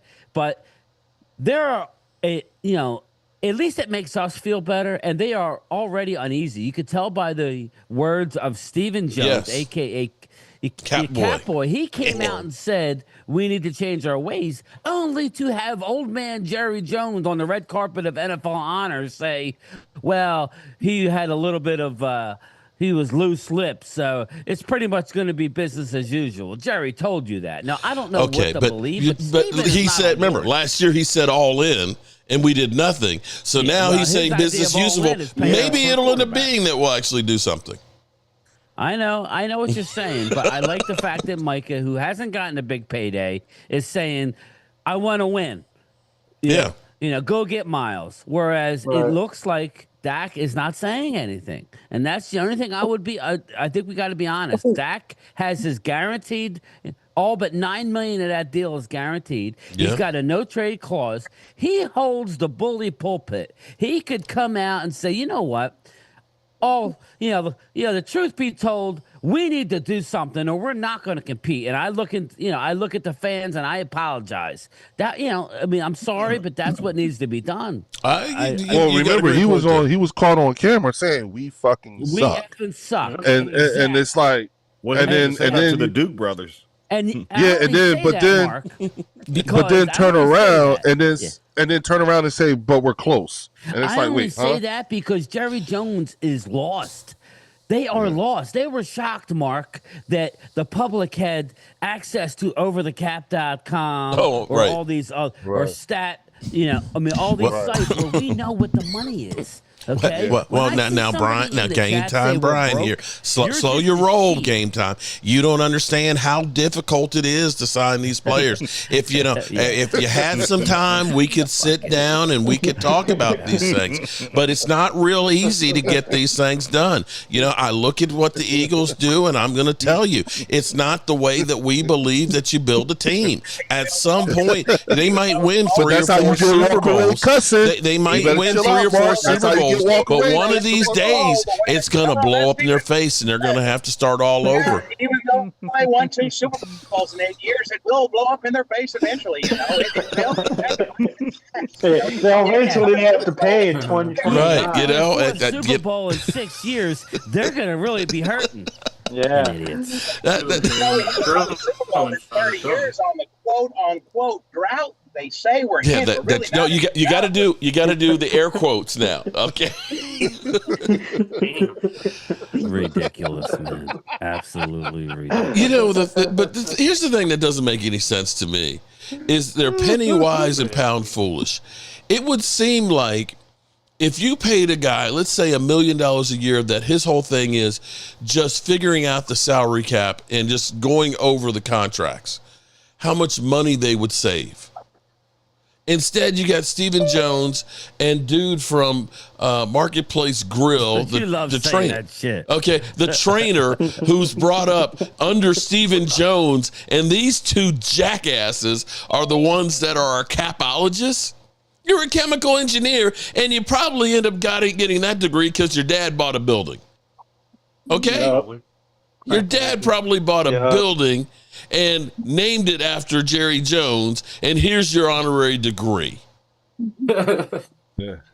Mark, Drew wants you to know that he's been saying that the Cowboys are not as talented as you guys think they are. Yeah, I don't really care what Drew thinks. How's that, Drew?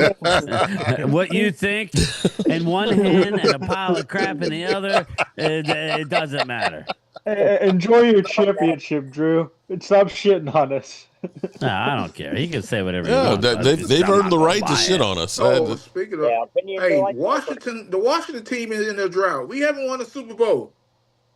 That's true. Dallas got the longest drought in the NFC Championship right now. Yeah. Every other team in the NFC East has been to the NFC Championship before us. That's a fact. Yep. NFC, yeah. Mm-hmm. Yeah. And the only thing is that Washington's Super Bowls don't have their current team's name. Yeah. Well, their last Super Bowl was 91. Never had it, but we've actually won 3 Super Bowls since Washington. Right. No, right. It's like, fuck you. Okay. I'm just but honestly though, I believe we need to turn our back on the past. Mm-hmm. Everything is always, Jerry Jones. Well, we're America's team, and we're 5-time Super Bowl. Okay, right now you're not shit. Hold on, Mark. You're nothing right now. Okay, that is the Eagles World Championships. That's what that is. Yeah. Before the Eagles won their first Super Bowl, well, we were world champions, 3 times. Bro, that shit is so long ago, it doesn't matter. We have to forge now a new future here and stop living the past, because the Joneses literally keep trying to do shit that was rated to the 90s. You bring in Mike Zimmer because he was a coach for you in the 90s. You're talking about Jason Witten. He's a former Cowboy. It's like, come on.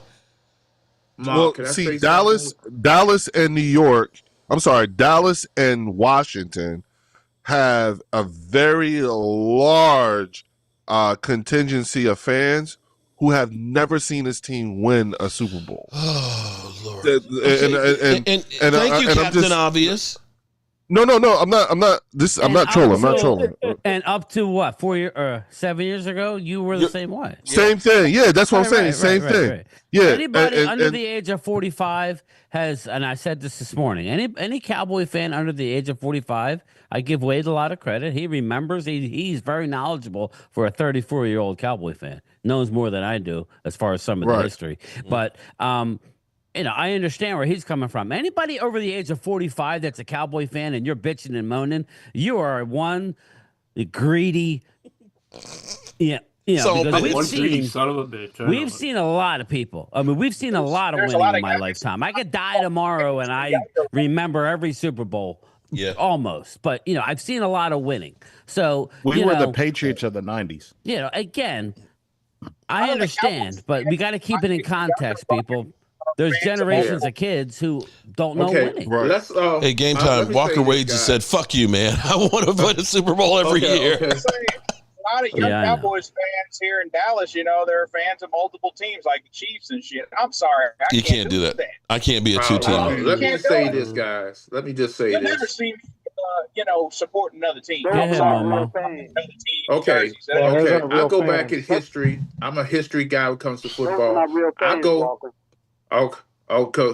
Let me just say this. If you go back to the history of football, go to the history of the Dallas Cowboys, the word America's team didn't start with the Cowboys. It started with NFL Today show with Irv Cross, Phyllis George, and Britt Musburger, because Phyllis George utters those words, and it became a symbol for the Dallas Cowboys. Tom Landry hated it. Actually, he hated it. And that's how it became America's team. The NFL films actually real they made. It was about their next years. Because they didn't win the Super Bowl in 1970, and then the next year they made that film. Yeah, but I'm saying that the NFL today. All I'm saying, Wade. Moniker to us. Wade. All I'm saying is that NFL Today kept saying it was actually an NFL highlight film with Jimmy the Greek. No. Brent Musburger and Phyllis George, who was Miss Texas or something. What would that? I hear what they probably propagated even more, but it came from originally a highlight reel from NFL films. Right. They did. I don't know why they keep calling y'all guys America's team. If you ain't winning, how can you be America's team? Well, why did they call the Steelers Steel Curtains? Why did they call them the Purple People Eaters? It was a nickname. It has nothing to do with winning. We got the best looking cheerleaders in the league. No, y'all don't. Stop it. We got the best looking cheerleaders in the league. No, y'all don't. Team. What don't you understand? We do.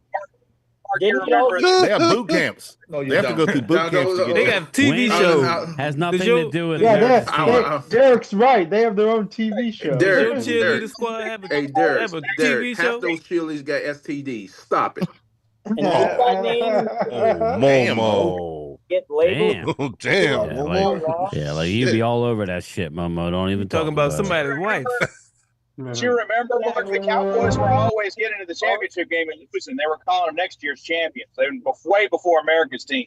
Oh, that's true. That's true. They always get to the championship but never win. You're very right. You're right about that. I can't argue with you on that one. You're absolutely correct. They lost to the Green Bay Packers, I think, twice in the NFC Championship game. Yep. And then they lost to the Baltimore Colts in the Super Bowl. And, they finally broke through it. That's when football was football. That's when you could that's when you could drive somebody's head to the ground and drag them and stomp on them. Do a curb stomp on their head, and it was no penalty. Okay. So let's have a history lesson here. Hey, Mark. Yeah, what's up, Ace? Mark, please pray for me. Tomorrow is my mom's funeral. Wow. Everybody definitely keep Ace in your thoughts and prayers. Yeah, definitely. Holding you up in prayer. Sorry, Aisha. I got my I've been condolences. praying for you, Aisha. So, not to body slam Momo, but I'm gonna body slam Momo. This is actually what the original America's team. They appear on television so often that their faces are as familiar to the public as presidents and movie stars. They are the Dallas Cowboys, America's team. That's how the highlight film comes out. Bob Ryan NFL film. Because I want to curse John Facenda's dead. I ain't calling about I ain't gonna dead, but if he was alive, I would love to stop him stop him for saying that dumb shit back in the day. But see, here's the thing. It was the NFL films that came up with the highlight. It's kind of like if you go back through with the Immaculate Reception. Right. It was a broadcaster who came up with that like a year later. What? Don't blame us for when somebody came up and took off. But you remember, Mark, he said in the interview, he was like, he didn't think that was going to mean anything. Right. No one was going to take off. Yeah. No, they didn't think. Yeah, it's like okay, so we've done this. We'll call them America's team because they were happening right then. They didn't think that this was going to be some shit that stuck to the team for the next 60 years. 60 years, yeah. It was right. That's what it was. It was a highlight. All I'm saying, Mark, is that when on CBS, they will say it all the time. Okay. Trust me, everybody says it. Oh, fucking America. They don't deserve to be America's team. It stuck to it. It wasn't the Dallas Cowboys that came up and said, we're America's team. It was the media that said that and brought it up. It really came from a man from Philadelphia. His last name was Bob Ryan. It came from Bob Ryan in Philadelphia.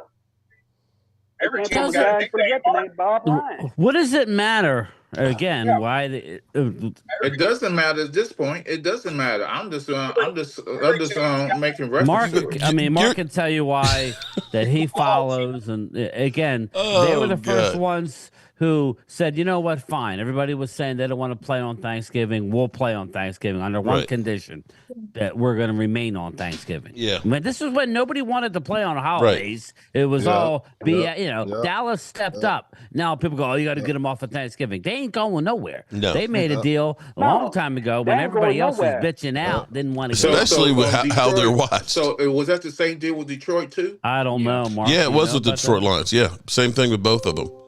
That neither of the teams, nobody cared. Nobody else wanted to do it. And so that's why they got it. And people were pissed off because, believe me, I went to Detroit every year for Thanksgiving for like 12 years because United Way was doing the halftime show. And people were like, why are we still watching the Detroit Lions as bad as they are on Thanksgiving? Nobody wanted to see the Lions at Thanksgiving.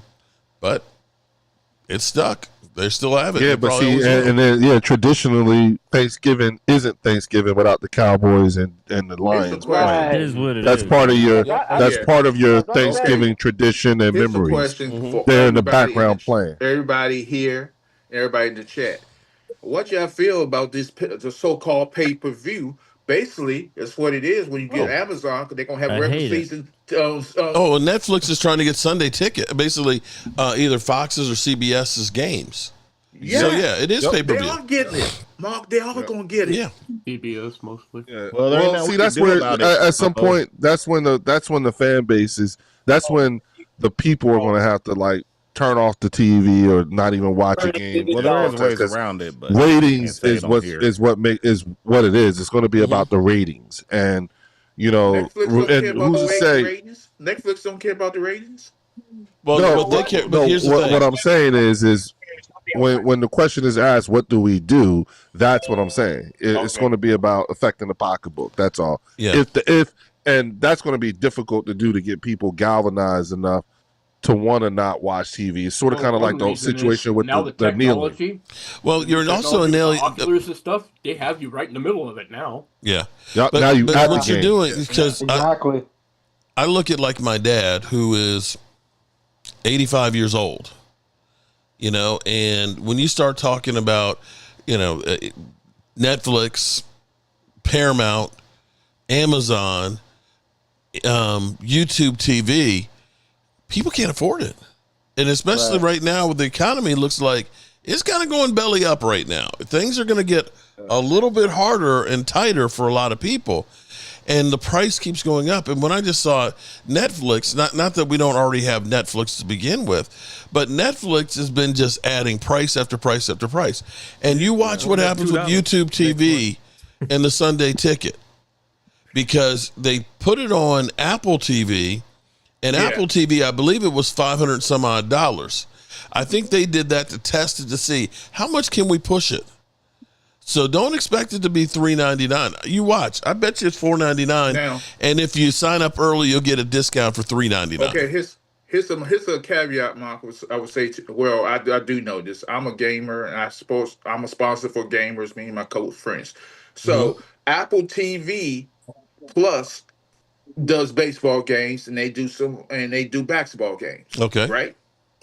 So if you have a PlayStation or an Xbox, there's a thing where you get Apple TV Plus free for a year. Okay. Right. But then I got to go out and buy that. I don't have one of those. People don't know that. Okay. All right. But I don't own one, so that means I got to go out and buy that. I'm not going to play any fucking games. And that's like $700 right there. Shit. No. It all depends which one you get. If you get the Pro, it's gonna cost you $700-800. I ain't saying that get that one. Why? Just get a PC. Well, I mean, yeah. I'm doing it on my PC. It's like, what the hell? Why do I need an Xbox for? As fans, we got to make at some point. We got to make a stand of this so-called new version of pay-per-view watching football games and sports games. Good luck with that. I wouldn't mind it so much. Be able to watch everything if it was economically affordable. Yes, but nobody can afford $249 a freaking season. Well, you got to think about this. Not only that, though, but then remember, you got Peacock, then you got Amazon Prime, now you got Netflix. So you're spending a massive amount of money just to see some football games. At Leo, some point, I can tell you, it's a new network coming out now. They haven't released. They delayed the release. It's a new network, a major network made by major backers. This is coming out. That's only going to do certain sports. It's a sports channel. It's a sports where they do movies, stuff like that. So they could be a major player in watching sports on TV. Yep. But YDCFF said, mark my words, NBC and CBS games will soon be on Paramount and Peacock. You saw how ESPN was doing some of those 2 Monday night games, and then they would have some on ESPN where you got to have the app. So you already see that everything is slowly getting to be a charge. And see, I ended up signing up for Paramount so I could see the Eagles game, and I've been paying for that shit ever since. So if I'm, Netflix or whatever, a lot more than just Paramount, though. Huh? I said Paramount comes with a lot more than just Paramount. But here's the thing, though, bro. It's Showtime. It's a whole bunch of stuff. It's another. Hold up, though. But yeah, Derek. I don't watch regular TV. I used to watch like ESPN and NFL Network. I don't even turn that shit on anymore. And now, my wife has been all into Sisters. She's finally on season 8 now. Okay, so here's what was funny. At first, the first 4 years you could get for free. Then the next couple of years you had to have a subscription to whatever. And so now she's at season 8. And it's either $2.99 of episode or $24.99 for the season. Mark, I'll tell you something even funny.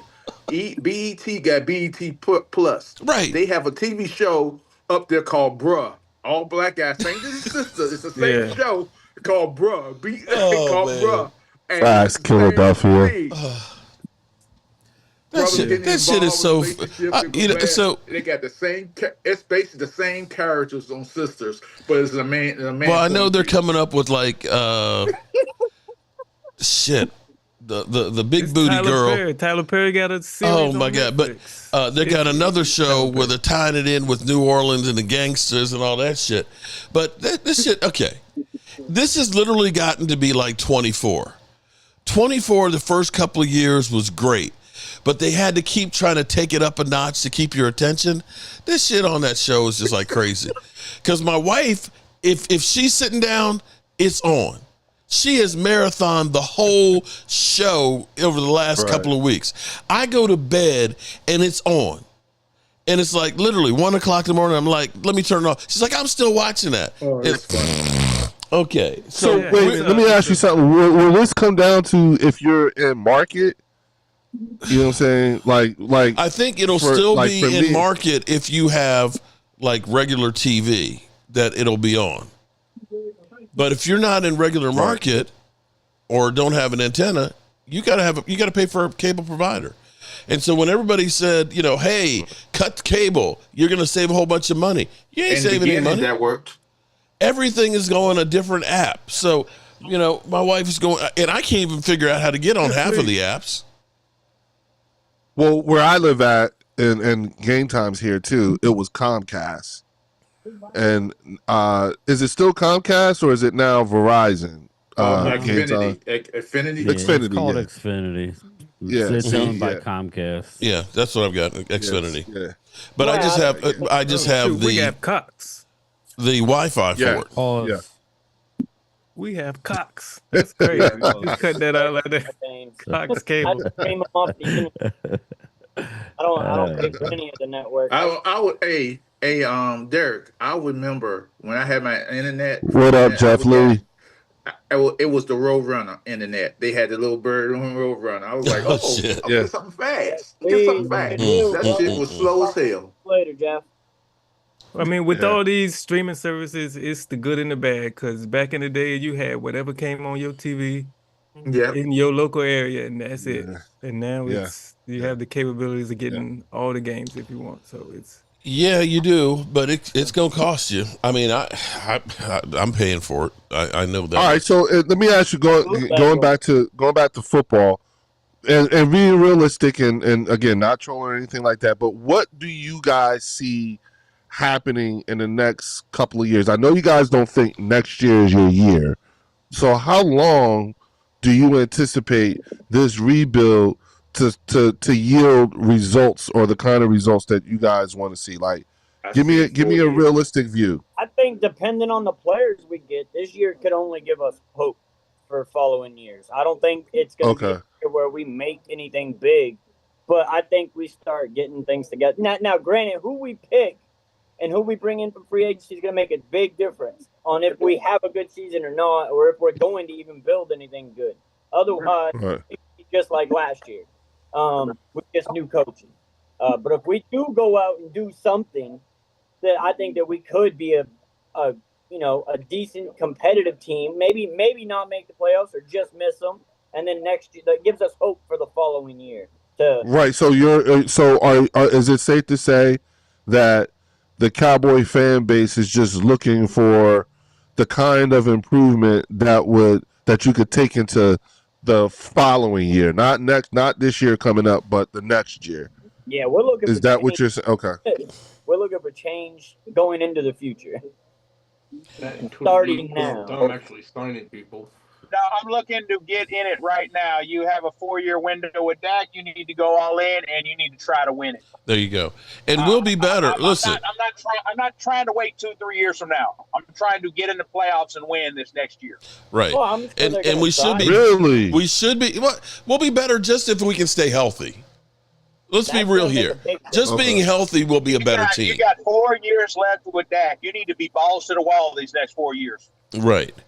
I mean, we played with Cooper Rush for the majority of the season. That's deep. We didn't have a running game the first half of the season. We didn't even decide on running Rico till about week 7. Wait a minute, Derek. So if you're saying with a healthy team, you're a playoff team. I'm talking about this past year. If Dak would have played a full year and we would have had no, I'm talking about this year coming up. I'm just forget the past years because this is a brand new everything. If the team stays I'm not healthy, even guessing no more. I'm on a wait and see for next. That's what I want to. Yeah, that's what I want to know. Where are y'all? Like really, realistically, where is the Cowboy fan base? Because hey, I'm still riding my Super Bowl high, and I'm saying, hey, I think we're gonna make it back to the Super Bowl next year. We have the makings to be able to make a serious run, but I know that the things that we have going for us, you guys don't have. So where are you? And realistically, and looking at not just next, are you guys looking at next year to get back in and to win, or are you thinking 2 years? Like, where's your window of opportunity at? Is it how open is your window of opportunity? Where the real hope is and the real opportunity, and I don't want to say this the way I'm going to say it, but it's going to be Jerry Jones dying. I get what you're saying. Okay, because hold on, just hear me out for a second on this, because I don't know that Stephen Jones will say I'm the GM, the president, or the VP and do all the things that he does. That he would actually step in and be the owner, and that they end up taking Will McClay, and Will McClay becomes the GM.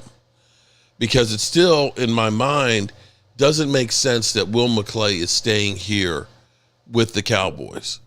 He can be a GM on any team with what he's done and so on. Right. To stay here and say that, I'm just the head of scouting, but he's got a 5-year deal and he's a key person. Steven's got him holding on. Right. And so if Jerry passed, Stephen Jones becomes the president of the organization. Does he try and do it like his dad, or does he delegate? That would be the hope for me. That would be the hope for me right there, is that it ends up being that he delegates and that somebody else is now going to be doing the football part of it. I feel like you touched on this last week, Mark. We were talking about the succession plan and how you can see how, if you look at the way certain people are currently positioned, it's almost like as soon as Jerry is out of the way, it's going to just like a domino effect. They're all just going to fall in place and then hit the ground running. That's what you would hope, but some people probably thought about that with Al Davis, and Mark Davis will come in. He stayed alive. Yeah. Oh Lordy, Mark Davis. Yeah. That dude. I totally get it. If I'm Will McClay, why would I want to go somewhere else? To be their GM, to get fired in 4 years and be looking for another job, when I can stay in Dallas and to have the opportunity to actually build a Super Bowl team. I don't get none of the backlash when the team is terrible. All right. Everybody's talking about Jerry or the coaches. Nobody's talking about Will McClay sucks right now. Well, regardless of who. Well, outside. Even after Jerry Jones, whatever the word you said, Catboy is still going to veto whatever he wants to veto. So if Will McClay makes a move, if Catboy don't like it, he's going to say no. I see you, Drew. Well, outside of Micah, is Dallas a destination place for players to want to get a ring? No, especially looking at this past year. Well, it's not a lack of players not wanting to come to Dallas. It's been more of a lack of the Cowboys signing. Derrick Henry wanted to come here. Miles Garrett wants to come here. So it's not a matter of players don't want to come here. More of Bobby Wagner wanted to come here.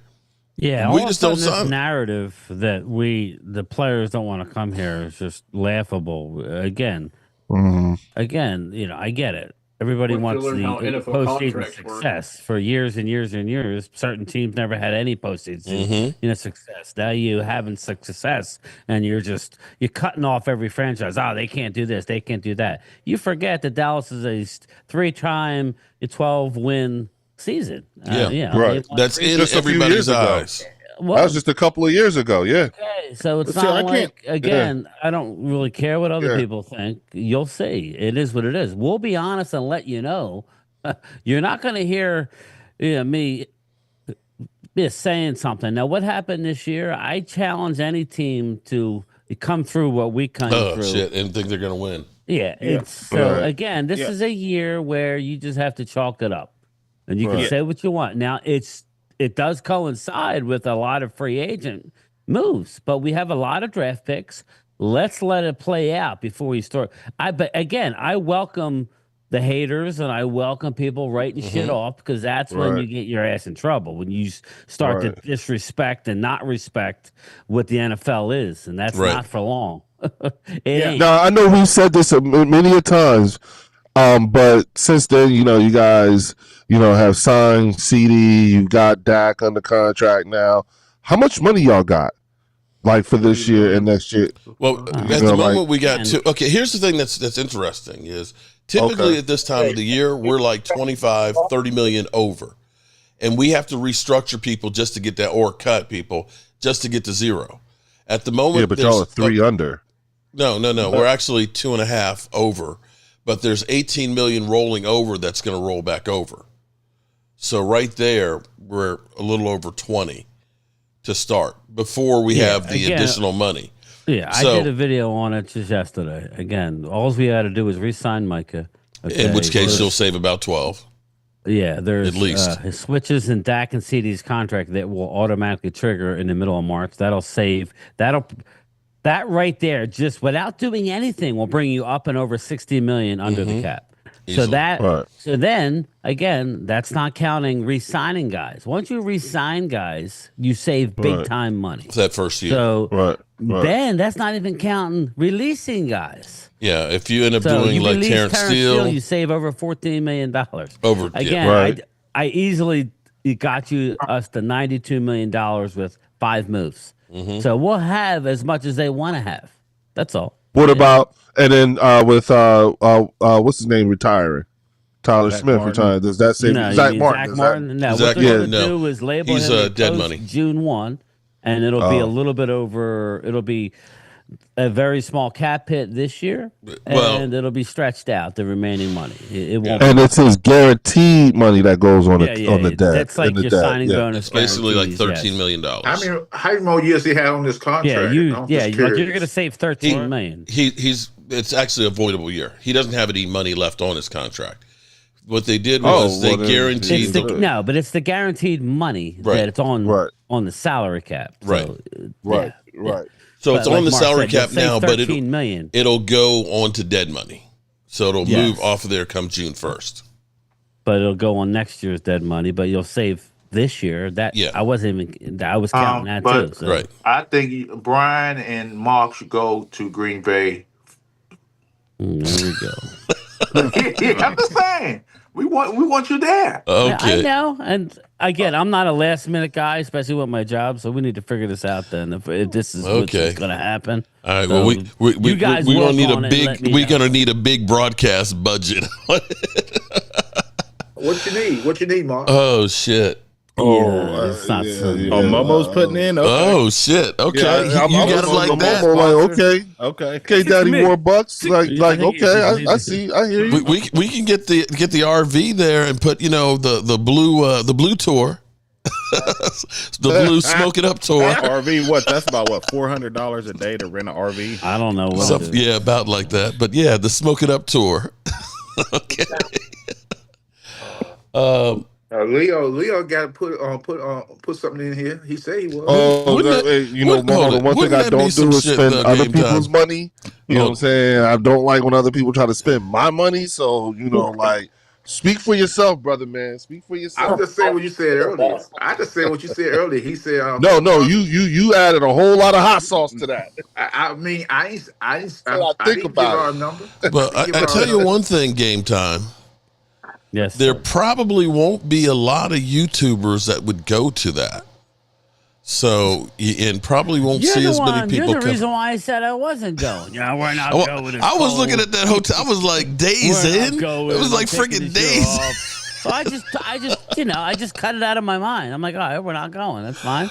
We're going to Pittsburgh next year. It's not. No, blame it on Momo because he's like, man, you guys are the best, man. I need to see you guys at the draft, and I would love to go, but something's got to happen. Something's got to happen. Well, What if we can look for some? We got about what? 60 days, 63 days. Yeah, we got 2 months. So you doesn't got take time. that long. Yeah, we got time. Shit. All right, maybe right. We'll gauge the interest. Let's make community post on there. Would you like to see us go to draft and or help sponsors? I will say I do enjoy you guys there.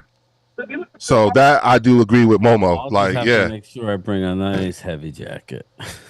Yeah. Well, I tell you, I don't think it's going to be that cold in Green Bay. It was cold in Detroit, bro. Yeah, are you kidding me? Have you seen how we've been getting hammered? It might be like I know. We Indian just got summer. snow here. We just got hammered with snow.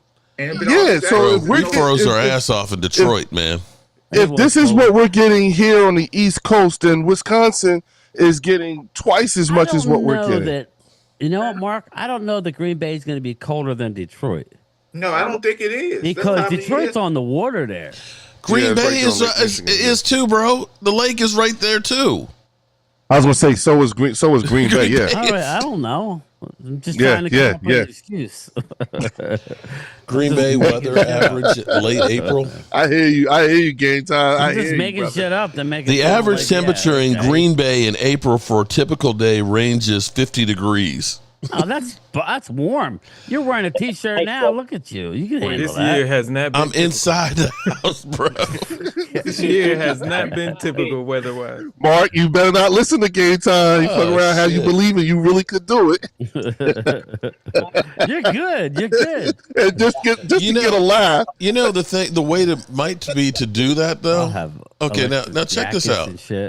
Hold on. I just rented a Ford Expedition. Okay. And it was $50 a day, and that sucker was huge.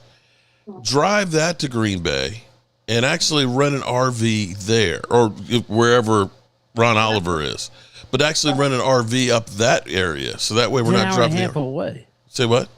Ron's an hour and a half away from Green Bay. That's nothing. Shit. I drove yesterday. No, I know, but all right. So what's your plan? No, I'm just saying we could.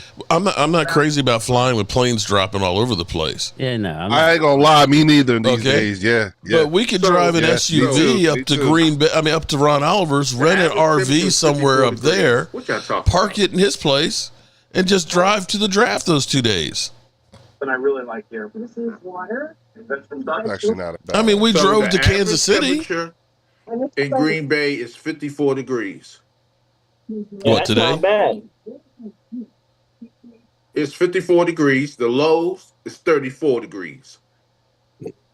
I tell you what, I was in Green Bay in September for an NFL kickoff doing a community build, and it was only 67 degrees. Yeah, it's early.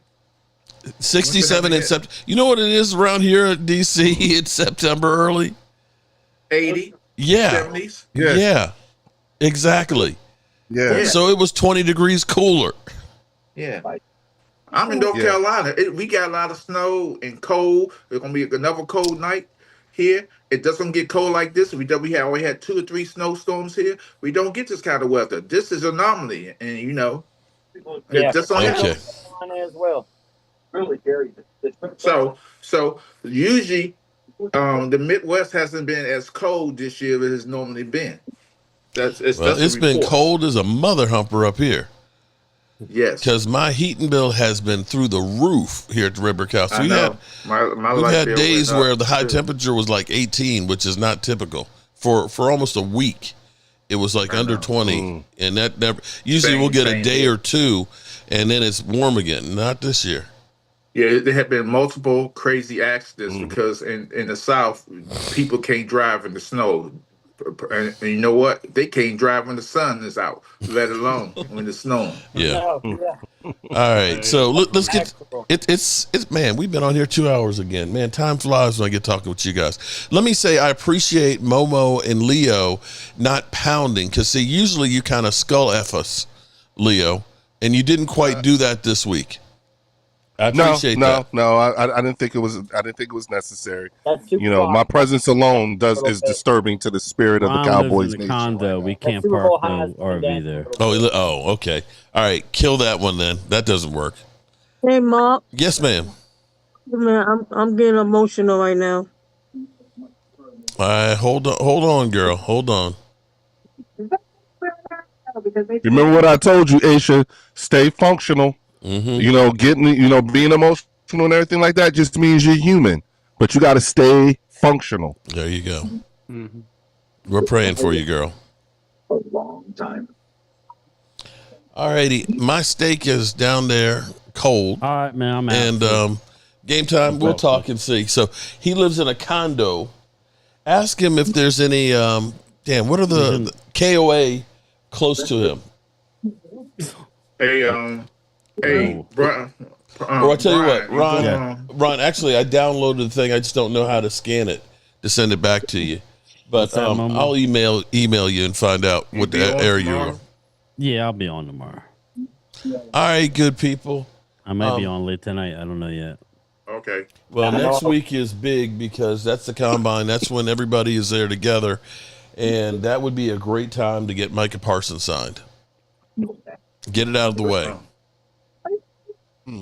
Or any time in the meantime. Oh, he gets traded to Washington. Oh, Lord. No, you can dream. That was With that one being said, I got to get out of here. I can't stand it anymore. I've got to get out of here. I've got to get out of here. Calm down. Get a hold of yourself. Stewardess, please let me handle this. I've got to get Calm down. Now get back to your seat. I'll take care of this. Calm down. Calm down. Get a hold of yourself. Doctor, you're one on the phone. Everything's going to be all